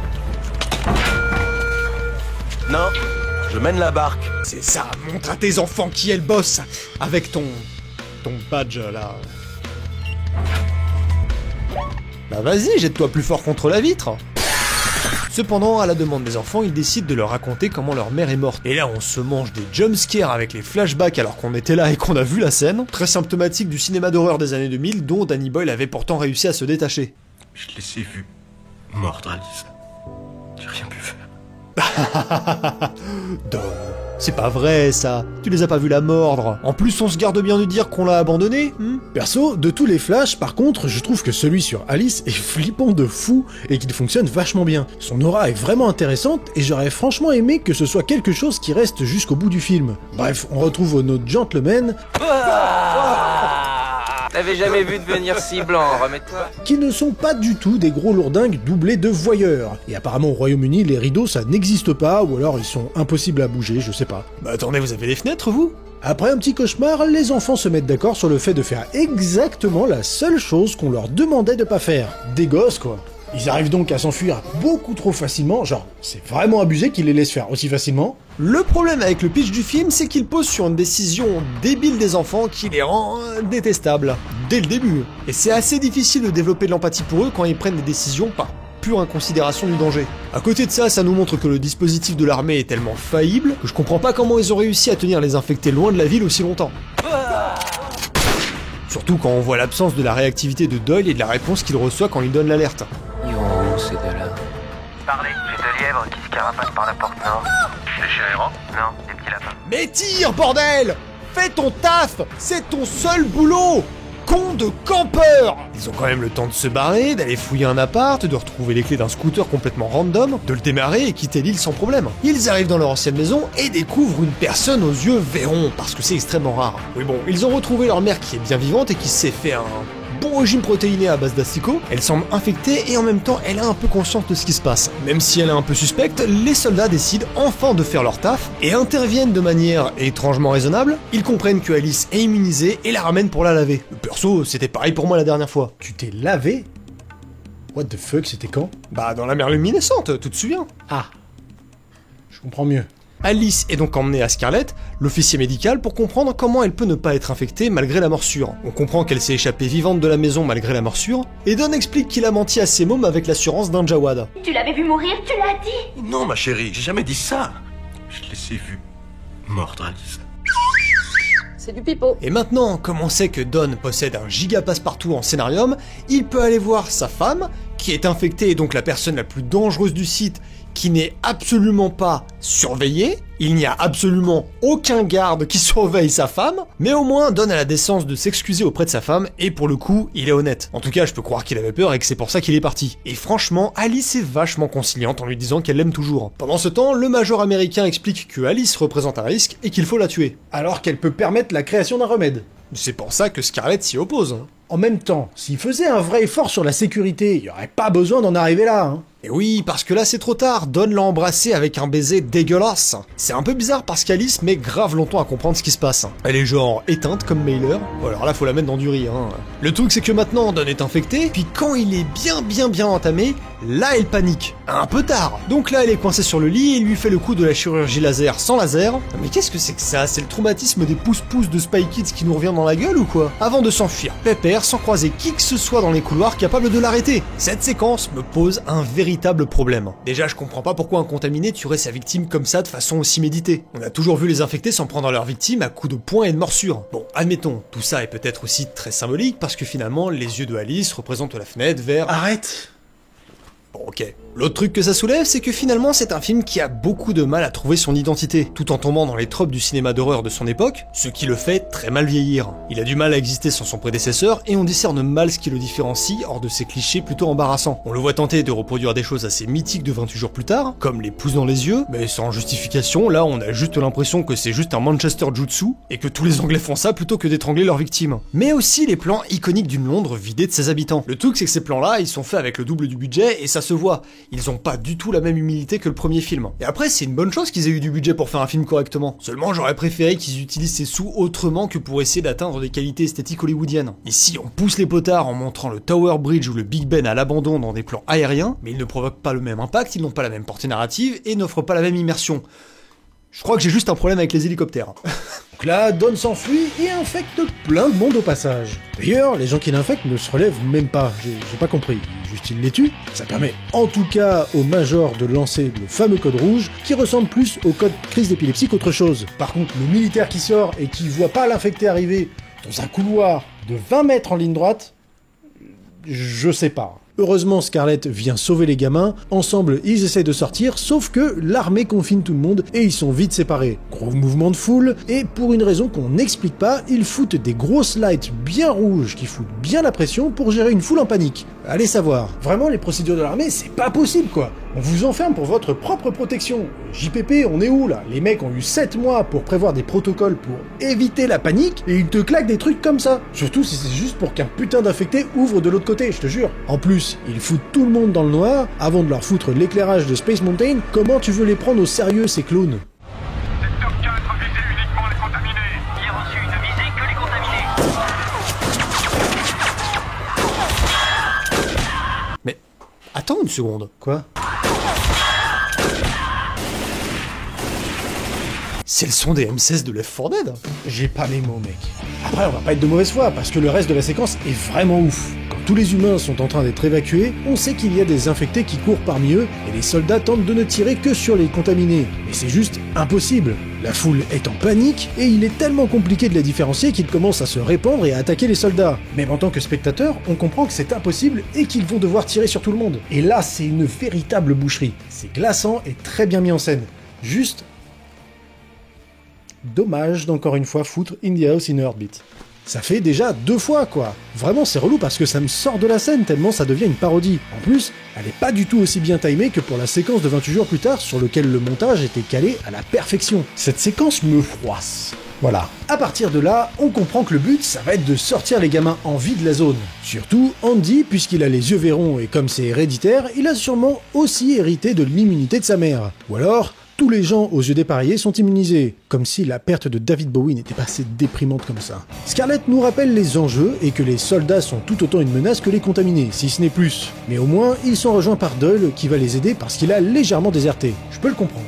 Il compte sur son collègue pilote d'hélico pour les sortir de là lorsqu'il apprend qu'en fait, ils vont bombarder la ville. 4 minutes pour foutre le camp. Mais bon, apparemment, il y a un des snipers qui n'a pas eu le mémo puisqu'il continue de tirer sur des gens qui vont de toute façon se faire griller. Alors... ok Sam, viens voir. Tu vois l'ouverture là?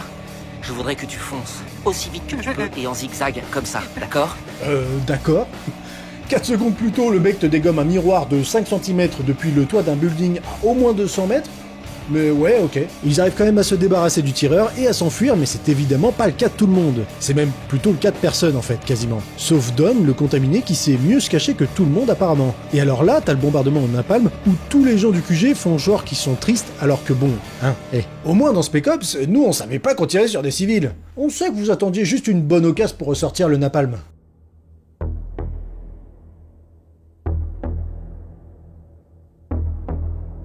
Et c'est pas la peine de te cacher derrière ta vieille transition de Star Wars là, le Major, je te vois toujours, hein. Surtout que ça a même pas bien marché parce que les seuls survivants sont décontaminés. Je comprends pas le but de la manœuvre quand je vois le résultat. Les infectés sont suffisamment intelligents pour éviter les bombardements, mais pas les gens normaux. Mais y a vraiment des gens qui ont bossé dans cette putain d'armée. J'en peux plus, c'est quoi cette préparation éclatée au sol? Bon, au moins ça nous laisse le temps de revenir sur nos protagonistes qui se retrouvent maintenant hors de l'agglomération. Ils sont près d'un manège et ça va amener à une scène assez iconique que vous connaissez probablement même si vous avez pas vu le film. Flynn, le pilote de l'hélico, approche pour évacuer Doyle. Sauf qu'il n'est pas seul. Donc là, on a le dernier figurant sacrifiable qui s'accroche à l'hélico. Et vous voyez dans le Seigneur des Anneaux, quand il y a le Golas là qui tue un mec et qui s'accroche après à l'oreille de l'éléphant et ça tue 15 milliards de mecs. Et bah là, c'est un peu pareil. Le mec s'accroche à l'hélico et est tellement lourd du haut de ses 40 kilos que l'hélico est complètement déséquilibré et qu'il fonce dans une masse d'infectés pour tous les découper avec les pales. Sérieusement, c'est une des scènes de désengage de zombies les plus cool de l'histoire du cinéma. En plus, c'est le seul film du monde où un hélicoptère ne s'écrase pas.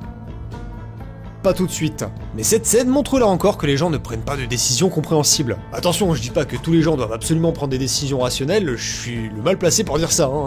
Seulement, à quel moment un pilote d'hélicoptère aguerri va faire une manœuvre aussi dangereuse quand un type s'accroche à son train d'atterrissage pour réagir comme un ado vexé? Plein d'éléments du genre viennent justifier cette scène sympa ou over the top au détriment de la suspension d'incrédulité, là où le premier n'avait pas besoin de faire ses sacrifices. Ah mais ce Flynn, c'est vraiment un gars charmant, quoi. T'as un pauvre type qui panique et qui voulait juste survivre à cause de l'incapacité de l'armée, hein, à contenir un seul putain de contaminé, et du coup il se retrouve maintenant infecté à cause des projections de sang causées par une manœuvre débile d'un abruti qui l'insulte lorsqu'il tombe de l'hélicoptère ensuite. Non vraiment, c'est un personnage très respectable. Mais la scène est cool.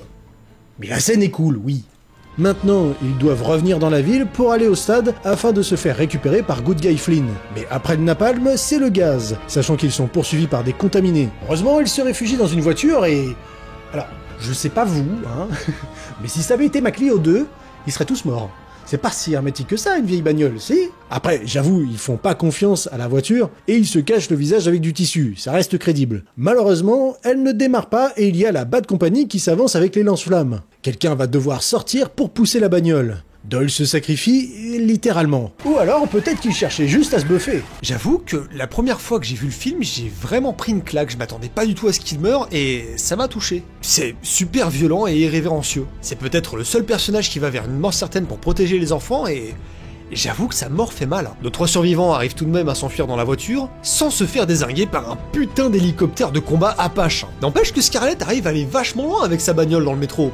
J'avoue que je suis impressionné. Une fois dans les tunnels, on a un petit gimmick avec la caméra du point de vue de la lunette de vision nocturne. À un moment, ils se retrouvent tous les 3 dans un escalator plein de cadavres, et ça finit par tous les faire tomber en même temps. Alors, je suis désolé, hein, je sais que c'est horrible, c'est censé être une scène super stressante et tout, mais moi ça me fait marrer à chaque fois. Le pire, c'est genre, le silence. Pourquoi ils disent plus rien après la chute ? Y a personne qui répond à Scarlett. Non mais il se passe quoi dans ce tunnel? Le son ne circule pas? La chute elle a duré 108 ans ou quoi? Et Andy et Tammy sont tombés dans les backrooms ou quoi? Répondez quand on vous appelle! Surtout qu'on voit quelques secondes plus tard qu'ils sont même pas sonnés ou quoi. Les gosses posent vraiment problème parce qu'Andy passe son temps à s'enfuir systématiquement et c'est malheureusement son seul trait de personnalité. Il s'enfuit tout le temps. Il met inutilement en difficulté les personnages qui veulent le sauver. Réponds quand on t'appelle dans le noir! Con de môme! C'était 2000 heures sur Roblox qui t'ont ramolli le cerveau, espèce de Madeleine là, avec ton front cosmique! Zombie Don a retrouvé ses enfants, et il n'aime pas la babysitter. Il défonce donc Scarlett à coups de crosse, et Fresnadio a le bon goût, non, de nous remettre la caméra en vision nocturne comme si c'était nous, le spectateur, qui étions en train de lui mettre des coups de boule. Non mais vraiment, imaginez en plus comment ils ont dû filmer cette scène. Don retrouve son fils et prend un croc avant de se faire tuer par sa propre fille. Ceci dit, il est pas inintéressant, Don est un personnage infecté au même titre que Mailer dans le premier film. Un infecté qui, sans en avoir conscience, mène une traque extrêmement personnelle. Là où Mailer tuait ses anciens camarades, Don cherche à tuer sa famille. Il a commencé par sa mère et cible spécifiquement son fils, comme s'il était attiré par le trait commun qu'il partageait avec son épouse. Andy s'enfuit aussitôt parce qu'il sait être contaminé, sauf qu'il ne se transforme pas, parce qu'il a les yeux verrons, souvenez-vous. Leur périple touche à sa fin lorsqu'ils arrivent au stade où les attend Good Guy Flynn. Il fait finalement ce que voulait Doyle et embarque Andy et Tammy pour leur faire traverser la Manche. Oh là non, on n'en veut pas nous! Et allez, vous reprendrez bien une petite dernière fois, Indie House in the Heartbeat? Un petit 28 jours plus tard en prime? Si ça c'est pas du recyclage. Évidemment, ils nous ramènent leur merde sur notre Trocadéro. Et voilà! Ah, attends, non, c'est juste le Trocadéro un dimanche matin, ça. Et c'est sur ça que se termine le film. Vous l'aurez compris, je suis pas super fan de celui-là, mais ça veut pas dire qu'il est mauvais pour le coup, ce serait très malhonnête. Mais malheureusement, il fait quand même pas le figure par rapport au premier. En fait, on a un peu l'impression qu'il ne comprend pas tout à fait son prédécesseur. Bref, pas besoin de suranalyser non plus pour comprendre qu'on trahit un petit peu la vision originale de cet univers. Il reste tout de même suffisamment ingénieux et bien réalisé pour mériter un visionnage, voire un revisionnage selon nous. De mon côté, en revoyant le film, je m'attendais à redécouvrir des scènes que j'aurais oubliées, et finalement, je me suis rendu compte que chaque scène du film était restée gravée dans ma mémoire, donc même malgré toutes les bourdes narratives que peut avoir 28 semaines plus tard, ça reste selon moi un film mémorable. Il n'a pas la même atmosphère que le premier et je ne pense pas qu'il puisse l'égaler sur cet aspect. Mais chaque scène est bien plus marquante. La course dans les plaines, l'arrivée dans la ville sécurisée, l'évacuation catastrophique des civils, le combat contre le sniper, la frappe de napalm, le désengage de zombies avec l'hélicoptère, la scène avec Doyle qui se fait cramer au lance-flamme, la descente dans le métro, le rendez-vous dans le stade, le plan final à Paris. C'est un film qui est bourré de moments iconiques qui restent gravés en mémoire. Et même si on s'en est un peu moqué pour sa comparaison avec le premier film, ça reste un film que je revois avec plaisir. Il assume un développement plus hollywoodien et plus orienté vers l'action, et je pense que c'est ce qui lui vaut de paraître plus prétentieux que son prédécesseur. Côté direction photographique, on voit bien qu'on est dans un style très différent de ce qu'avait fait le premier film. Ici, tout est tourné en pellicule 16 mm, parfois en 35, et seules quelques très rares scènes étaient tournées en numérique. C'est à partir du moment où l'infection se propage qu'on constate que le film se rapproche de nouveau du style de cadrage du premier. On commence à retrouver des imperfections dans les plans pendant la scène d'évacuation. Le montage est également saccadé, on a des aberrations chromatiques, des couleurs complètement compressées, la qualité de la caméra se dégrade au fur et à mesure que l'évasion dégénère, et que les membres du groupe se font éliminer. Le final est avec la caméra la plus rudimentaire, l'info infrarouge lorsque Scarlett tente de guider les enfants avec le fusil de Doyle. C'est un film qui prend un aspect chaotique lorsque c'est pertinent. Ceci dit, ça peut également être perçu comme un manque de constance parce qu'on passe de plans qui sont très sombres avec une image qui est très bruitée à des plans qui sont parfaitement clean, de point de vue aérien avec des effets spéciaux qui sont juste ultra nets. Et c'est vrai que ça apporte un certain manque d'homogénéité. Cependant, le film reste un sacré succès, suffisamment en tout cas pour que les studios et même Garland et Boyle veuillent revenir sur le projet. Ils souhaitaient déjà être sur cette suite, mais leurs emplois du temps ne le permettaient pas. C'est pourquoi ils vont tous les deux se jeter sur l'occasion lorsqu'il sera question d'un troisième film. Le souci, c'est qu'il va très vite tomber dans un bon vieux development hell, comme on les connaît bien par ici. Si dès 2007, année de sortie de 28 semaines plus tard, Boyle confirmait que l'histoire avait déjà été planifiée pour un 28 mois plus tard, plus les années passaient, plus les galères s'accumulaient. Pour le coup, il n'y a pas de grosses dingueries qui ont retardé le film, simplement des histoires de droit et d'emploi du temps. Mais Garland, Boyle et Andrew McDonald, le producteur qui avait travaillé avec Boyle sur plusieurs films, sont toujours restés assez optimistes quant à l'aboutissement du projet. C'est ainsi qu'en 2023, on ne parlait plus de 28 mois plus tard, mais 28 ans plus tard, qui devient assez méta. Avant ça, on a tout de même eu droit à un roman graphique en 2007 pour accompagner la sortie du deuxième film, qui raconte notamment les événements entre 28 jours et 28 semaines plus tard à travers 4 histoires interconnectées. Malheureusement, il est assez difficile à trouver aujourd'hui, et c'est également le cas de la série de comics publiée par Boom Studio entre 2009 et 2011. Elle s'appelle sobrement 28 jours plus tard, et référence également d'autres événements ayant eu lieu avant 28 semaines plus tard. Par contre, celle-ci n'est probablement pas considérée comme canon à cause d'un problème de continuité entre les deux films. On peut y retrouver Selena, mais pas Jim ni Anna, si ce n'est dans les flashbacks. Là aussi c'est assez difficile à trouver et apparemment les deux ont des avis très mitigés. Donc je pense que vous pouvez vous en passer pour découvrir directement le dernier film de cette saga, 28 ans plus tard. Ne vous inquiétez pas, comme le film est encore en salle au moment de cette diffusion, on vous préviendra lorsqu'on rentrera en zone spoiler. Si vous ne l'avez pas vu, déjà, on vous enjoint très fort à foncer le voir, parce qu'il vaut le coup. Avec de nouveau Alex Garland et Danny Boyle aux manettes, on démarre en fait une nouvelle trilogie. Le deuxième film s'appellera Part 2 The Bone Temple et sera réalisé par Nia DaCosta. A priori, ce dernier sortira en janvier 2026. Le troisième film est en recherche de financement. Si vous êtes arrivé à ce stade de la vidéo, vous savez de quoi parlent les films précédents. Les 28 ans est un film qui marche indépendamment de ses prédécesseurs. Il est indépendant du premier film et ignore pas mal d'événements du second. Par contre, comme il s'inscrit dans une nouvelle trilogie, il y a beaucoup d'éléments qui restent sans réponse à la fin, ce qui peut laisser certains spectateurs frustrés. Avant la sortie officielle du film, on pouvait avoir un site qui donnait des informations complémentaires sur celui-ci, et il s'appelle RageLeaks. Plus observateurs auront relevé que dans les trailers étaient cachés des caractères subliminaux, des caractères issus de l'alphabet Pigpen Cipher. Celui-ci révèle des citations comme Memento Mori. Une fois utilisé comme mot de passe sur le site, on accède à des informations qui nous en apprennent plus sur le film. Des informations qui se complètent très bien avec les images des bandes annonces. On apprend par exemple que le Royaume-Uni est toujours en quarantaine, et que l'Europe est sécurisée, que les avions n'ont pas le droit de survoler le territoire, et que des patrouilles contrôlent les côtes du continent, pour empêcher toute personne d'en sortir. Les documents évoquent même une seconde vague qui aurait touché l'Europe. Et comme on pouvait s'y attendre, 28 ans plus tard, ignore certains événements importants du deuxième film, de façon à ce que Boyle et Garland puissent raconter l'histoire qu'ils veulent. Ah bah je vous avais dit que la fin de 28 semaines plus tard, c'était juste un dimanche matin sur la place du Trocadéro. Par exemple, excite l'immunité de Andy dans 28 semaines plus tard. Ce point ne sera jamais abordé dans le film. Du coup, si vous étiez fan du concept de 28 semaines plus tard avec l'immunité de Andy ou l'épidémie à grande échelle, bah vous serez déçus. On n'a pas ça dans 28 ans plus tard. Pour l'instant du moins. Mayday, mayday. This is Eric Sundqvist from the other Sun. We hit something. Boat started taking on water. The boat is, gone. 8 men on a life raft. Could have been more, but nobody wanted to leave without being heavily armed in case we need to land on shore. Somebody needs to come and help us. Send a rescue boat. Please, we're gonna stay away from the shoreline as long as we can. Is anybody listening? Is anybody reading this? Hello? Apparemment, une patrouille a fait naufrage dans la zone de quarantaine et appelle désormais à l'aide. Et il est très probable que ce soit un des soldats qu'on a vu dans le trailer. Nous voici donc, 28 ans plus tard, à l'époque obscurantiste dans laquelle nous n'avons toujours pas dépassé les 100 000 abonnés. De ce que nous montrent les trailers, on comprend que le récit se déroule entre le nord-est de l'Angleterre et l'Écosse. Nos survivants sont revenus à l'ère pré-industrielle sur une île nommée Lindisfarne, également connue sous le nom de Holy Island. Cette communauté insulaire survit grâce à son accès limité au continent.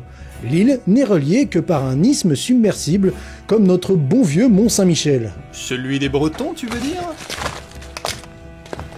C'est très pratique parce que ça veut dire que l'île n'est accessible qu'à marée basse et les contaminés, ils savent pas trop ce que ça veut dire. Bref, elle offre une vraie position défensive dans laquelle la communauté de Lindisfarne arrive à survivre, voire à vivre depuis la première contamination il y a 28 ans. Les enfants y sont nés, y sont éduqués et personne ne cherche à quitter la zone de quarantaine.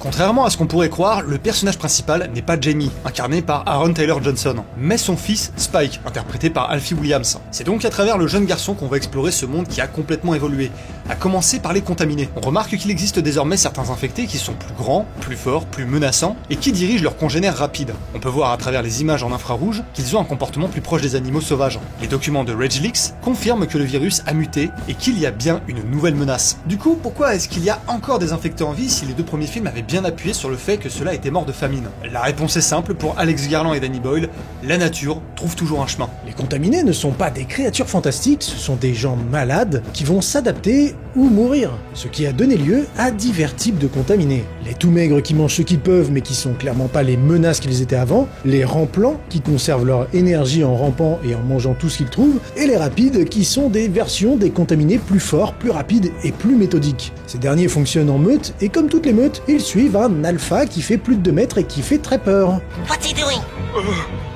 He's just standing there. Menacingly! On pourrait se dire qu'en moins de 30 ans, c'est un peu capillotracté qu'un virus mute autant, mais en même temps, comme on l'a vu jusqu'ici dans cette franchise, tout va vite. C'est au moins cohérent. De manière générale, les contaminés sont plus intelligents que dans le premier film de la saga, et on peut désormais voir qu'ils agissent avec beaucoup plus d'intention. Ils ne sont plus aussi erratiques et réfléchissent à quand et comment attaquer. Ils ne gaspillent plus leur énergie. Finalement, l'abondance s'est aussi terminée pour eux. Les humains sont redevenus des tribus sédentaires, tandis que les contaminés sont redevenus des chasseurs-cueilleurs. Enfin, des chasseurs, les rapides, et des cueilleurs, les ramplants. En fait, on a finalement ce retour à la normale dont nous parlait Farrell dans le premier film, lors du repas. If you look at the whole life of the planet, it's only been around for a few blinks of an eye. So if the infection wipes us all out, that is a return to normality. Les deux autres personnages importants sont Ayla, la mère de Spike interprétée par l'incroyable Jodie Comer que vous avez peut-être vu dans Free Guy ou Le Dernier Duel, et Ralph Fiennes qu'on ne présente plus vraiment. De ce qu'on comprend grâce aux interviews de Danny Boyle, c'est que la communauté de l'île entretient un mode de vie plus simple. Les habitants sont revenus à une époque post-guerre romancée qu'on évoque souvent comme le fameux « c'était mieux avant ». Mais comme le dit le réalisateur, ce ne sont pas des personnes fondamentalement mauvaises ou malveillantes. Elles sont simplement revenu quelques décennies en arrière afin de maintenir un ordre social stable. C'est dans cet environnement que Spike va se construire. À peine âgé de 12 ans, il va sortir pour la première fois sur le continent avec son père et affronter ses premiers contaminés pour devenir un homme. C'est sa bar mitzvah, ou plutôt sa zombar mitzvah. Eh c'est zombathème. Ce que tu dis est offensant. Mais rassurez-vous, Spike ne rentre pas dans le cliché du gamin pénible. Il est compétent, attachant et très bien joué. Et contrairement à d'autres, celui-ci ne passe pas son temps à s'enfuir.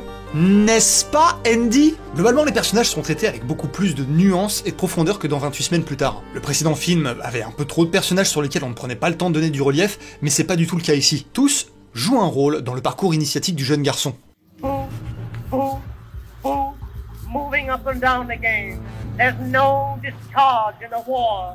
La musique du trailer a également une histoire très intéressante. Il s'agit d'un poème, Boots, de Rudyard Kipling, publié en 1903 et lu par Taylor Holmes en 1915. Kipling a fait la guerre en Afrique du Sud, la guerre des bourgs. Il explique que ce qui l'a véritablement traumatisé, c'était l'incessant son des bottes, d'où la rythmique très marquée de ce poème. Elle est franchement terrifiante et il faut savoir qu'elle a notamment servi dans divers entraînements du CERE de l'US Navy. Le CERE, c'est un concept d'entraînement britannique qui correspond à Survival, Evasion, Resistance, Escape. Donc survie, évasion, résistance et s'échapper. Cet enregistrement a pu être passé en boucle à des recrues lors d'interrogatoires et de captures par l'ennemi au cours d'entraînement. Et apparemment, la bande-annonce a fait ressurgir quelques traumatismes à ces vétérans. Boots est totalement pertinent dans le contexte du film, puisqu'il témoigne d'un bourrage de crâne assez intense à des enfants qui n'ont pas d'autre choix que de s'endurcir pour survivre. Apparemment, c'est un des gars de Sony qui a proposé de l'utiliser pour le trailer, et Danny Boyle et Alex Garland ont trouvé ça tellement cool et approprié qu'ils l'ont ajouté dans le film. À partir de là, on va rentrer dans des détails qui risquent de vous spoiler la suite de l'histoire, donc si vous souhaitez aller voir le film avant de regarder ce passage, ceci est votre dernier avertissement, puisqu'on arrive au continent sauvage et plein de spoilers. Si vous voulez savoir ce qu'on pense du film et ce qu'il apporte au genre des films de zombies, rendez-vous à ce timecode pour passer tout ça. Sinon, pour les autres, on peut y aller. 28 ans plus tard s'ouvre 28 ans plus tôt, on est en Écosse et un groupe d'enfants se fait sauvagement trucider par un groupe d'infectés alors qu'il regardait les Teletubbies. Un jeune garçon nommé Jimmy échappe de justesse à la horde et reçoit un collier crucifix de la part de son père avant qu'il ne se fasse contaminer à son tour, dans une mise en scène qui ressemble à un baptême macabre. Cette scène elle a exactement la même fonction que celle au début de 28 semaines plus tard. C'est violent, choquant, et ça pose tout de suite le ton de la série. Mais pourtant, ça n'a pas le même impact parce que le personnage de Jimmy n'est pas aussi bien introduit. Ça n'a pas le même impact. 28 ans plus tard, on suit notre cher Spike qui part avec son père pour explorer le continent. Une aventure dangereuse que Ayla désapprouve, sa mère est gravement malade et semble avoir complètement perdu la notion du temps. Sous les encouragements du village, Jamie et Spike quittent l'île qui est dirigée par la doyenne Jenny. Et vraiment, va falloir m'expliquer c'est quoi le délire avec les homonymes là. Parce qu'entre Jimmy, Jamie, Ginny et Jim, dans le premier film, a de quoi se poser des questions. Spike et Jamie quittent donc cette communauté pour chasser des infectés. Ce passage, il est mis en parallèle d'extraits où on voit des enfants aller s'entraîner pour tirer à l'arc, ainsi que des extraits du film Henri V, réalisé par Laurence Olivier, où on voit également des Anglais défendre leur terre face à un ennemi qui a assiégé leur ville. Nous, c'est bon, je peux le dire, que ce sont les Français les méchants du film. C'est pas un gros mot, hein. Si. Mais c'était une bataille en 1415. Et alors ? Ce qui est pertinent ici, c'est que ce qui a fait la différence dans cette bataille, ce sont les archers qui ont largement entamé la cavalerie française. Et sachant que dans cette communauté, ils n'utilisent que des arcs pour chasser. On comprend donc assez rapidement l'intérêt de ces images subliminales. Spike est encouragé par son paternel pour tuer son premier infecté, un remplant. Un nouveau type d'infecté très corpulent qui conserve son énergie et se nourrit essentiellement de verre. Associé aux images infrarouges de contaminés qui dévorent un cerf, on comprend comment ils ont réussi à se nourrir jusque-là. Ils ont survécu en se nourrissant de la faune. Pendant l'exécution de l'infecté, on aperçoit brièvement un enfant contaminé qui s'enfuit à la vue des humains. Ce qui est assez étrange parce que c'est pas forcément dans leur nature de fuir les humains. En tout cas, ça va à l'encontre de ce qu'on a vu jusqu'ici dans cette saga. Jamie l'encourage à tuer de plus en plus pour que ce soit plus facile et qu'il puisse vivre un jour de plus. Sachant que la communauté de Lindisfarne semble chrétienne et que Jamie utilise ses croyances pour justifier le meurtre d'infectés, il explique qu'ils n'ont pas d'âme et que par conséquent c'est normal de les tuer. Aussi, il est important de noter que ce sont apparemment les hommes qui partent à l'extérieur pour chasser lors des expéditions. Ce modèle plus traditionnel peut s'expliquer par la nécessité de protéger les femmes dans un contexte où l'humanité est en sursis. Les hommes doivent apprendre à chasser, tuer, se défendre, et les femmes restent en sécurité à la maison et s'occupent des tâches communautaires. C'est même confirmé par les documents de RegLeaks qui expliquent que cette communauté a réussi à survivre grâce à cet ordre social.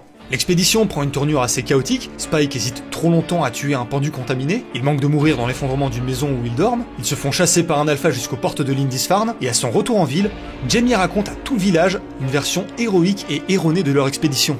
Spike est accueilli comme un héros, on danse avec lui, on lui fait boire de l'alcool, et il est pas du tout à l'aise avec cette situation. En fait, son retour au village va être une grande suite de révélations décevantes concernant son père. Il exagère les exploits de son fils, trompe sa femme avec une autre, et Spike apprend même que son père lui a caché l'existence d'un médecin qui serait potentiellement capable de sauver sa mère. D'ailleurs, la raison est un peu légère, Jamie explique qu'il a flippé parce que le docteur rangeait les corps en ligne avant de les brûler. Tu te rends compte, fils? Il rangeait les corps en ligne avant de les brûler. Ce grand malade. Bon, en même temps, à partir du moment où tu castes Voldemort dans le rôle, hein, lorsqu'il le confronte pour le mettre face à ses mensonges, Jamie le gifle et Spike le chasse de la maison. Et c'est à ce moment-là que le mythe du mal alpha s'effondre. Parce que Jamie peut aisément être comparé aux infectés alpha. Des hommes grands, musclés, aux longs cheveux et à la barbe fournie, un vrai David Michigan en puissance. Bref, un stéréotype de mâle dominant. Chacun représentant la figure masculine prédominante de chaque espèce. Sauf que, et je l'ignorais jusqu'à très récemment, mais le concept du mal alpha est faux. C'est David Mech qui a popularisé dans les années 70 qu'il pouvait y avoir un chef de meute parmi les loups. Mais il a lui-même réfuté cette idée récemment. The term alpha isn't really accurate when describing most of the leaders of wolf packs because the term implies that the wolves fought and competed strongly to get to the top of the pack. In actuality, the way they get there is merely by mating with a member of the opposite sex, producing a bunch of offspring, which are the rest of the pack then, and becoming the natural leaders that way, just like with a pair of humans producing a family. À date, il n'y a pas vraiment d'études scientifiques qui prouvent qu'un animal, mâle ou femelle, peut avoir une telle position de domination parmi leur espèce. Par contre, ce mythe est très répandu parmi les humains et a contribué à dévaloriser les hommes qui n'adopteraient pas la mentalité de mâle alpha, avec un ascendant social sur ses semblables, une forte compétitivité, une carrure supérieure, une mentalité de guerrier viril, bref, des attributs que Jamie possède, parce que c'est ce que l'île attend de lui. La communauté a besoin de ce genre d'archétype, pour éviter de s'effondrer sur elle-même. C'est pour cette raison que Spike est applaudi lorsqu'il fait sa première expédition, et c'est pour ça qu'on célèbre son retour lors d'une fête qui glorifie ses exploits exagérés par son père. La société récompense les guerriers. Être un alpha, c'est la promesse d'avoir une place respectée parmi les humains. D'ailleurs, le chant des musiciens pendant la fête de Spike sont transposés sur des cris de contaminés pour renforcer cette comparaison. Sauf qu'en coulisses, Jamie n'est pas aussi héroïque qu'il s'en donne l'air. Quand sa femme le confronte à sa décision d'emmener son fils sur l'île, il s'enfuit. Quand il est à court d'arguments pour justifier ses actions et ses mensonges, il gifle son fils, et quand son fils le chasse de la maison, il s'en va comme un gamin en frappant le mur. Donc pas vraiment l'attitude qu'on donnerait à un mâle alpha, mais parce que cette construction n'est qu'un mythe, une façade, car même en étant un chasseur respecté, Jamie n'est pas un surhomme, c'est un humain, comme les autres, avec ses qualités, ses défauts, et surtout ses conflits d'ego. Le film n'est pas une critique du masculin en général et il ne se vautre pas dans la misandrie. La plupart des hommes et garçons du film sont même montrés comme des gens extrêmement bienveillants. C'est le mythe du mâle dominant qui est critiqué. Seulement, l'alpha chez les infectés, c'est pas un mythe. Celui-ci a véritablement muté et le film explique que le virus agit sur son organisme comme des stéroïdes. Ce serait pratique qu'un virus puisse faire ça plutôt que de tuer les gens à petit feu. Il est également plus intelligent puisqu'il utilise les têtes arrachées de ses proies pour en faire des effigies et effrayer les humains. Plus grand, plus rapide, plus fort, plus intelligent, il est donc indéniablement supérieur aux autres infectés. Maintenant informé qu'il y a un médecin sur l'île, Spike emmène sa mère discrètement sur le continent pour retrouver les médecins. On entre donc dans la seconde phase de l'initiation du garçon. Cette fois-ci, il n'apprend pas à se battre, mais à protéger. Il découvre sa propre sensibilité à travers le regard de sa mère, et toujours atteinte par la maladie, Ayla retombe en enfance et confond son fils avec le grand-père de celui-ci. C'est également dans une référence au tout premier film qu'il se pose dans des ruines et que celle-ci l'appelle Papa. Un clin d'œil à la relation entre Jim et Frank. Malgré la maladie qu'elle porte, Ayla protège son fils d'une façon différente de Jamie, mais pas moins brutale. Dans ces moments de lucidité, elle est capable d'une grande énergie et protège son fils d'un remplant qui était sur le point de le mordre. Le parcours est toujours aussi dangereux, ils se font sauver in extremis par Eric, un soldat suédois qui a fait naufrage dans la zone. Le fameux soldat qu'on entendait dans les entrées audio de Rage Leaks. C'est le seul survivant du naufrage et il sait que son gouvernement ne viendra pas du tout le chercher. Et malheureusement, pour respecter la tradition des soldats immatures de cette saga, Eric est un gros con qui passe son temps à se plaindre, critiquer et insulter Spike et sa mère. Alors vraiment, je sais pas ce que Boyle et Garland ont contre les soldats, mais ils prennent très cher dans cette saga. On a le droit à une scène plutôt comique lorsqu'il profite de sa dernière minute de batterie de téléphone pour montrer sa copine botoxée à Spike qui pense qu'elle est malade. Mais c'est également à travers le regard d'Eric qu'on retrouve cette vision moquée du mal alpha dans notre société moderne. Comme beaucoup, il associe ce terme au mouvement masculiniste chez les traders américains. Seulement, il a lui-même sa propre vision du mal dominant puisqu'il se considère lui-même comme un viking. Un autre stéréotype de virilité qui revient finalement à la même définition. Il est même persuadé qu'il deviendrait lui-même un alpha s'il était transformé. Sur leur chemin, Ayla tombe sur une contaminée enceinte. Pour une raison assez étrange, Ayla va aider la contaminée qui s'apaise, elle lui prend même les mains pour l'aider à accoucher. Un accouchement de zombie. C'est une chose que j'ai dite, et surtout c'est une chose qui a été filmée et que j'ai dû voir. Un accouchement d'infecté cependant. C'est assez surprenant puisque l'enfant qui est né n'est pas contaminé. Peut-être que les alphas peuvent donner naissance à des enfants sains. L'enfant contaminé qu'on a vu au début du film appartiendrait peut-être à une nouvelle génération d'infectés plus intelligente. Ce serait une histoire similaire à celle de Je suis une légende où les humains ont été victimes d'un virus. Cette scène de connexion entre Ayla et la contaminée est compliquée à justifier d'un point de vue logique. Mais ce qu'on peut interpréter, c'est que comme ces deux femmes sont les compagnes respectives des alphas de leurs espèces, elles sont probablement liées par une connexion mystique. Sauf que l'alpha n'est pas loin, et il arrache la tête d'Eric façon Predator et course Ayla et Spike. Le colosse se fait stopper par une fléchette de morphine tirée par le docteur Kelson, un personnage complètement différent de ce qu'avait écrit Jamie. C'est un homme très sage et sympathique, et il a une façon complètement différente de son père de traiter les infectés. Kelson les voit toujours comme des êtres humains, mais qui seraient atteints d'une maladie, donc il les traite avec compassion. En fait, il se comporte un peu comme un naturaliste qui serait enfermé dans sa réserve d'infectés. Il essaie de ne pas perturber leur parcours, et les personnifie même en leur donnant des noms comme à cet alpha qu'il a appelé Samson.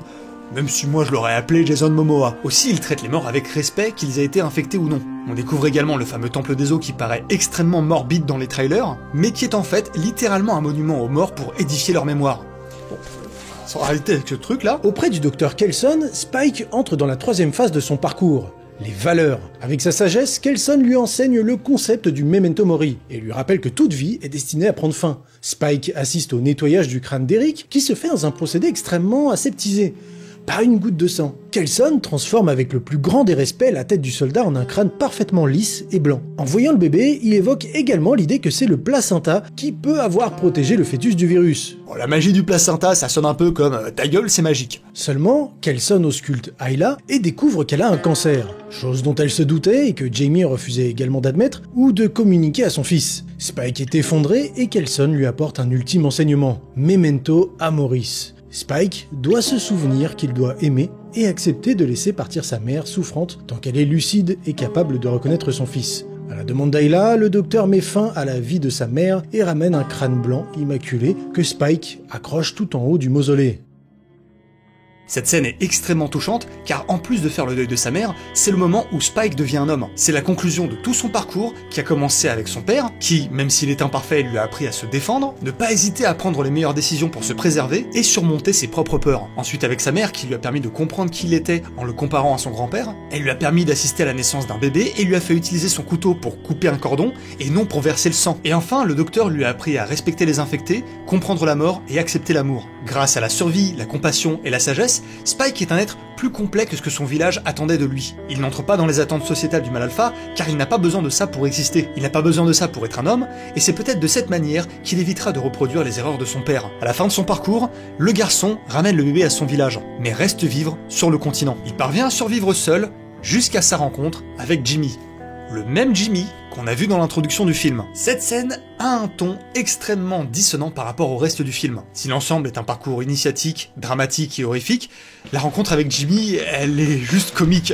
Du moins en apparence. Parce qu'on a cette espèce de chef mégalomane dont tous les membres sont également déguisés en jogging avec des perruques blondes. Ils volent à la rescousse de Spike tels des Power Rangers, et ils zigouillent désinfectés sur du bon gros punk hardcore bien crado. En plus, tous les membres s'appellent Jimmy. Jimmy Snake, Jimmy Link... Va falloir arrêter à un moment. Cette scène a laissé beaucoup de gens dans l'incompréhension, mais son arrivée a été annoncée par plusieurs indices. Déjà, la mise en scène façon Power Rangers est un rappel au jouet de Spike, qui est également en Power Rangers et qu'il avait hésité à ramener en expédition. C'est le symbole de son enfance qu'il préfère laisser à la maison pour entamer son initiation. Spike n'est donc peut-être pas insensible au style de cette bande qui lui rappelle sa jeunesse. C'est peut-être également une référence aux Teletubbies qu'on a vu au début du film. Du coup, en surface, on pourrait penser que c'est une introduction plutôt comique. Mais lorsqu'on regarde bien les détails, on comprend que c'est une des scènes les plus sordides de 28 ans plus tard. Ce Jimmy, c'est évidemment un piège. Au début du film, quand il tombe sur un pendu, son père mentionne des gangs qui font du mal aux villageois. Et ce pendu a un Jimmy taillé au couteau sur le torse. C'est donc très probablement lui qui l'a fait torturer et tuer. Si on prend en compte que Jimmy se comporte également comme un chef de meute, il y a aussi une continuité avec l'analyse de l'alpha, même s'il est plutôt déconstruit en apparence avec sa couronne de princesse. Pendant le voyage avec Ayla, on peut découvrir une inscription sur une grange. Behold Jimmy, he is coming with the clouds. La phrase est une référence à la Bible Apocalypse. Voici, il vient avec les nuées, et tout œil le verra, même ceux qui l'ont percé, et toutes les tribus de la terre se lamenteront à cause de lui. Oui, Amen. C'est d'ailleurs suivi par « Je suis l'alpha et l'oméga, dit le Seigneur Dieu, celui qui est, celui qui était et celui qui vient, le Tout-Puissant ». On note que l'alpha et l'oméga signifient le début et la fin. Comme Spike commence son parcours avec Jamie qui est un alpha, et qu'il le termine avec Jimmy, on peut supposer que celui-ci est l'oméga et donc la fin. Aussi, le crucifix du collier de Jimmy est à l'envers, un signe d'anarchie et de rejet de Dieu. Jimmy n'a donc probablement pas conservé les principes chrétiens de son père, et il détourne visiblement des passages de la Bible à sa convenance. Pour conclure avec l'analyse de Jamie, celui-ci fait référence à un célèbre présentateur de la BBC qui s'appelait Jamie Savile, une personnalité britannique très connue pour sa bienveillance, jusqu'à ce qu'on découvre qu'il était en fait un des pires prédateurs d'enfants du Royaume-Uni. Donc, quand Jimmy dit à Spike qu'ils vont devenir potes, je n'ai franchement aucun doute sur le caractère sordide du film suivant. Parlons de l'éléphant dans la pièce. Le film a été tourné avec des iPhone 15S pour les mêmes raisons que le premier film a été tourné avec des vieux caméscopes. Encore une fois, le but c'est presque de donner l'impression que le film a été tourné par des survivants de l'apocalypse. Par contre, vous vous doutez bien qu'ils ont pas juste filmé à la main comme des touristes, c'est bien un dispositif avec des capteurs d'iPhone qui sont utilisés sur la plupart de la production, mais ils sont équipés avec des objectifs qui coûtent le prix d'un War Rig. Il y a aussi des machineries pour faire des effets bullet time avec plusieurs iPhones, des caméras Panasonic, des drones, etc. Bref, c'est pas juste le rendu avec les iPhones sortis de leur boîte, surtout qu'il y a un énorme travail sur les lumières. En faisant ça, Danny Boyle ne cherche pas à faire la pub d'Apple. Il explique qu'il cherche surtout à éviter la perfection parce que, selon lui, on peut atteindre une image qui est déjà quasiment parfaite avec les caméras modernes. Le capteur de l'iPhone 15S a évidemment des imperfections qui se repèrent surtout dans les plans de nuit. Mais c'est également un dispositif qui permet de suivre plus facilement des acteurs avec un plus petit stabilisateur, et d'être beaucoup plus près des comédiens comme le permettait le caméscope du premier film, sans avoir à strabaler tout l'attirail qui te fait suer 2 litres de sel par minute. Au secours! Puis, si vous aimez le style de cadrage du premier film, là vous allez être servi. Anthony Dod Mantle reste fidèle à son style avec des plans débulés, des scènes filmées à travers des miroirs et du verre, il se permet d'ailleurs des concepts visuels particulièrement beaux en changeant la vitesse d'obturation du capteur, et il est très bon pour saisir toute la beauté naturelle d'un décor. C'est un film qui arrive à capter du merveilleux dans l'horreur. D'ailleurs, ça fait longtemps que j'ai pas vu un film récent tourner la nuit correctement sans que ça ait l'air d'être une espèce de brouillard en nuances de noir. Vraiment, j'en peux plus des films qui s'enterrent dans l'obscurité. Et oui, c'est bien toi que je regarde le Batman de Matt Reeves. bientôt faudra aller au cinéma avec une torche pour voir ce qui se passe. Donc, merci Anthony Dodmantle pour montrer qu'on sait encore filmer la nuit, même avec des briques de chez Apple. Du côté du montage, on retrouve le même bordel frénétique que dans le premier, mais avec des petits trucs actuels en plus, comme de la stabilisation et des recadrages dans l'image, qui ancrent encore plus le film dans son époque. Aussi, on a moins d'allers-retours dans les plans, ce qui rendait le film un peu laborieux à regarder pendant des scènes de tension. Par contre, je le mets comme défaut parce que j'aime pas du tout ce genre de procédé, mais le film utilise pas mal de jumpscares très agressifs. Donc si vous êtes pas sensible à ça, c'est pas un problème, mais vous êtes prévenus. Enfin, côté musique, on retrouve le côté punk qui inonde totalement l'identité de la saga. On a notamment des morceaux qui sont purement ancrés dans la culture britannique, qui étaient déjà dans 28 jours plus tard, qu'on retrouve ici. Bon, on peut pas mettre les extraits pour des raisons évidentes. On retrouve donc cette identité sonore du premier film, et non, il n'y a pas In the House in a Heartbeat. D'ailleurs, ce n'est pas John Murphy qui fait la musique, mais c'est cette meuf qui fait la musique. On est beaucoup plus dans un post-apo sauvage à la The Last of Us, sans oublier que les contaminés dans cet opus me font aussi beaucoup penser aux sauvages dans The Forest. Les sauvages pour les intimes ? En fait, on rentre même dans une nouvelle mythologie qui n'est pas vraiment déplacée, non seulement parce qu'elle s'appuie un peu sur un retour à une vie presque médiévale, comme l'a bien connue l'Angleterre, mais aussi parce que, comme on l'a déjà vu, tout va très vite dans cet univers. C'est donc logique qu'une telle régression se produise et qu'une mythologie se construise en 28 ans d'isolation, notamment quand de nouvelles générations n'ont connu que ce monde. Les contaminés deviennent presque des créatures mystiques de plus en plus monstrueuses et éloignées de l'être humain qui adoptent des comportements de plus en plus étranges. On le voit avec la communauté insulaire, mais aussi avec le docteur Kelson. Ça appelle d'ailleurs un autre aspect fascinant. L'apocalypse conduit à un arrêt de la culture du divertissement tel qu'on l'a connu. On ne peut plus faire de films, pas plus qu'on peut les voir, on ne publie plus de livres, on ne fait plus de jeux, etc. I think the interruption of culture is the most interesting thing about it ultimately. The stop-dead nature of an apocalypse, where you suddenly, boom, and yet children are still born after it. And what they then pick up of memories, other people's memories of what happened before this block point, and they're distorted, they're romanticized, they're uglified, memories of the past, history. Tout ce que les enfants découvrent après n'est plus que la mémoire de gens qui ont vécu cette culture avant leur naissance. La culture devient de l'archéologie puisqu'il y a une rupture nette entre deux états de civilisation. Ça conduit d'ailleurs à une scène assez marrante entre Eric et Spike lorsqu'ils découvrent le téléphone portable et que même une radio, il ne sait pas ce que c'est. On retrouve exactement ce genre de thématique dans la saga The Last of Us, avec Ellie qui n'a jamais connu le monde d'avant mais qui vit cette culture à travers les yeux nostalgiques des personnes qui l'ont connue. Jusqu'à ce qu'un jour, plus personne n'ait connu autre chose que ce nouvel ordre et que la culture, encore une fois, ne devienne que des vestiges d'une civilisation éteinte. Ça me permet de vous renvoyer vers certaines critiques qui, pour le coup, me semblent vraiment bizarres. Le film divise pas mal autant dans la critique que dans le public, mais exactement pour les mêmes raisons que 28 jours plus tard pouvait diviser. Montage frénétique, qualité d'image inégale, composition inhabituelle, rupture de ton et histoire intimiste. En fait, on a surtout l'impression que les gens qui n'ont pas aimé celui-ci sont ceux qui ont adoré 28 semaines plus tard. Sauf que, non en fait. 28 ans plus tard prend le contre-pied de ce que le précédent annonçait, et franchement, tant mieux. Nique le bigger, better, faster, stronger, mes couilles là. Ça là. There's more action, there's more jumps, there's less suspense. In the first film, you didn't know what was happening. The audience woke up with this guy who was in hospital and they were with him. What the hell is going on in this city? This time, you see exactly what happens from patient zero to the disease spreading. You just see it on a much bigger scale. Nique ça. Pour celles et ceux qui attendaient ça, sachez que ce film existe déjà. Il s'appelle World War Z et c'est avec Brad Pitt. Et entre nous, c'est bien de la merde. Mais si vraiment c'est ce que vous attendez, ça existe vraiment déjà. Voilà. Après, 28 ans plus tard n'est pas dénué de défauts pour autant. Pas mal d'expositions dans les dialogues au début, c'est pas toujours très subtil en plus, et surtout le fait qu'il s'inscrive dans une nouvelle trilogie le rend assez incomplet, ou du moins qui se repose sur des aspects qu'on sait qu'on ne verra pas dans cet opus. C'est assez frustrant. Je m'attendais un peu à ça et malheureusement j'avais pas tort. Aussi, certains effets spéciaux montrent leurs limites. La 3D a été volontairement dégradée pour correspondre aux images captées à l'iPhone, mais ça se voit un peu. Pour ses qualités par contre, 28 ans plus tard est une excellente suite si vous aimez le style du premier. On revient sur des conflits humains hyperbolés par l'existence des infectés.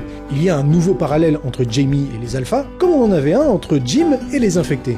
Le même parti pris esthétique, une aventure parfaitement rythmée, un sound design aux soins, des acteurs extrêmement bons, et la grande force de ce film, c'est ce qu'il apporte dans le genre du zombie. Avec les concepts de l'infecté alpha et des nouvelles générations d'infectés, 28 ans plus tard, comprend que pour entretenir la peur de notre reflet altéré, il faut la faire évoluer. Quand le zombie de Romero était passé de mode, c'est 28 jours plus tard qui est arrivé et qui a ponctué l'arrivée des nouveaux zombies qui courent jusque dans les années 2020. Seulement, le contaminé qui court est également en perte de vitesse et ne captive plus autant les foules qu'avant. Il est encore un peu tôt pour dire si 28 ans plus tard a donné un nouveau souffle au genre, mais ce qui est sûr, c'est qu'il a compris qu'il fallait le faire évoluer pour donner un nouveau souffle aux masses humanoïdes. Il faut restaurer cette crainte. L'histoire de Je suis une légende, qui avait déjà inspiré le tout premier film de Romero, parlait d'un homme qui survivait seul face à une espèce qui avait muté. L'humanité était en train de se faire remplacer par une espèce plus adaptée à ce nouveau monde. Et avec le concept des alphas, il est très probable qu'on voit une nouvelle génération d'infectés plus apte à survivre dans ce monde que les humains, qui sont en perte de rythme. Mais heureusement, on n'aura pas besoin d'attendre 28 ans pour le savoir. Moi j'ai un interrogatoire de régulateur à aller mener, et ce film m'a donné quelques bonnes idées. On se retrouve tout de suite, chers survivants. There's no discharge in the war.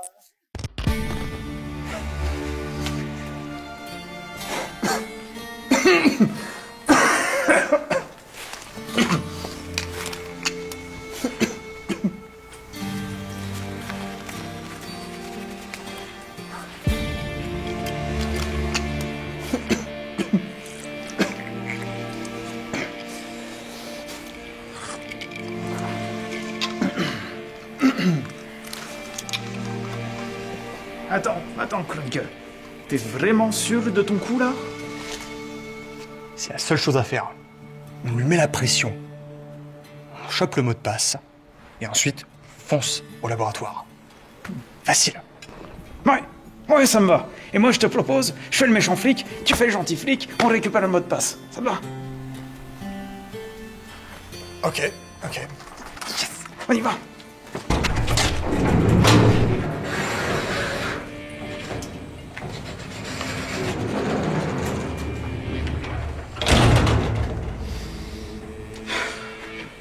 Alors comme ça, tu crois que parce que t'es immunisé à la maladie qu'on peut pas te faire souffrir? Donne-nous le mot de passe!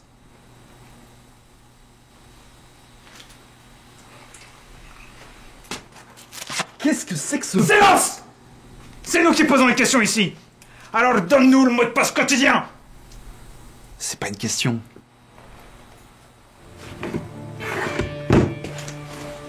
Y a pas tort, marque un point. Je vais reformuler. Est-ce que tu peux me donner le mot de passe? Eh bien, non. Je ne peux pas. Et si je dis s'il te plaît? Oui, mais ce ne serait plus une question en ce cas. C'est pas juste! Cordica. Je crois que tu comprends pas bien ce qui se passe. Alors laisse-moi t'expliquer. Ça fait des années qu'on parcourt les terres grises. Trouver des trucs, on sait faire. Donc, je te laisse imaginer la facilité qu'on aura à la retrouver, elle. Si vous croyez... Au vu de ton uniforme, t'es plutôt bien loti.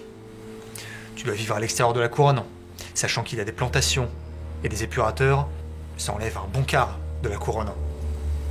Finalement, ça fait quoi, 100, 200 personnes? Et puis ton uniforme, il pue le charbon. On voit les colonnes de fumée depuis l'extérieur. Tu dois vivre à quoi? Pas plus de 50 mètres de la centrale? Combien de temps tu penses qu'on mettrait à la retrouver avec ça? Tu fais toujours pas l'addition, hein? Et est-ce que là c'est plus clair?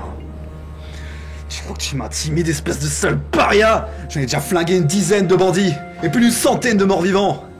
Des mecs comme toi, j'en bouffe 10 au petit-déj! Ah ouais? Moi, des vies, j'en aurais qu'une seule à prendre au petit-déj pour pourrir la tienne. Il me reste 5 jours à vivre. Ne sous-estime pas ce que je suis prêt à faire d'ici là. Et même si je te le dis, ce que tu vas faire sort de graves conséquences! C'est pas une victoire. On sera toujours à te traquer. Tu crois que ce que tu fais c'est héroïque? T'es juste un criminel égoïste qui mérite son sort! Donne-moi ce foutu mot de passe! Quand on vous demandera qui va là, vous dites Murphy.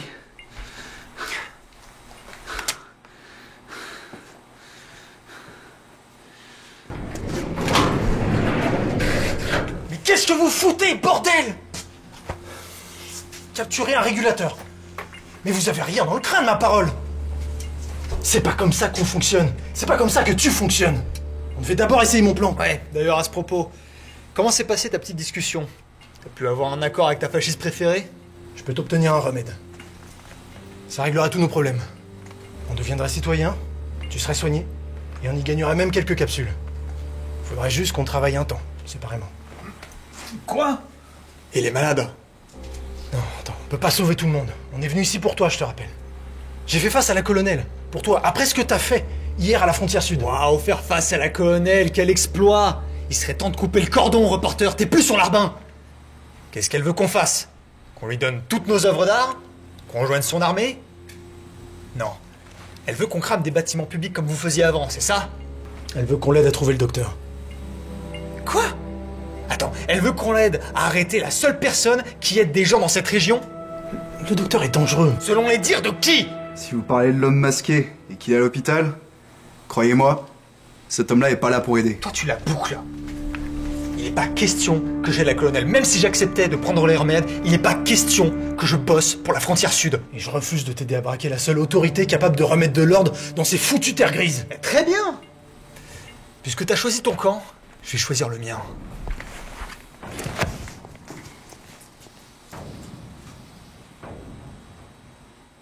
Écoutez, peut peut-être s'arranger.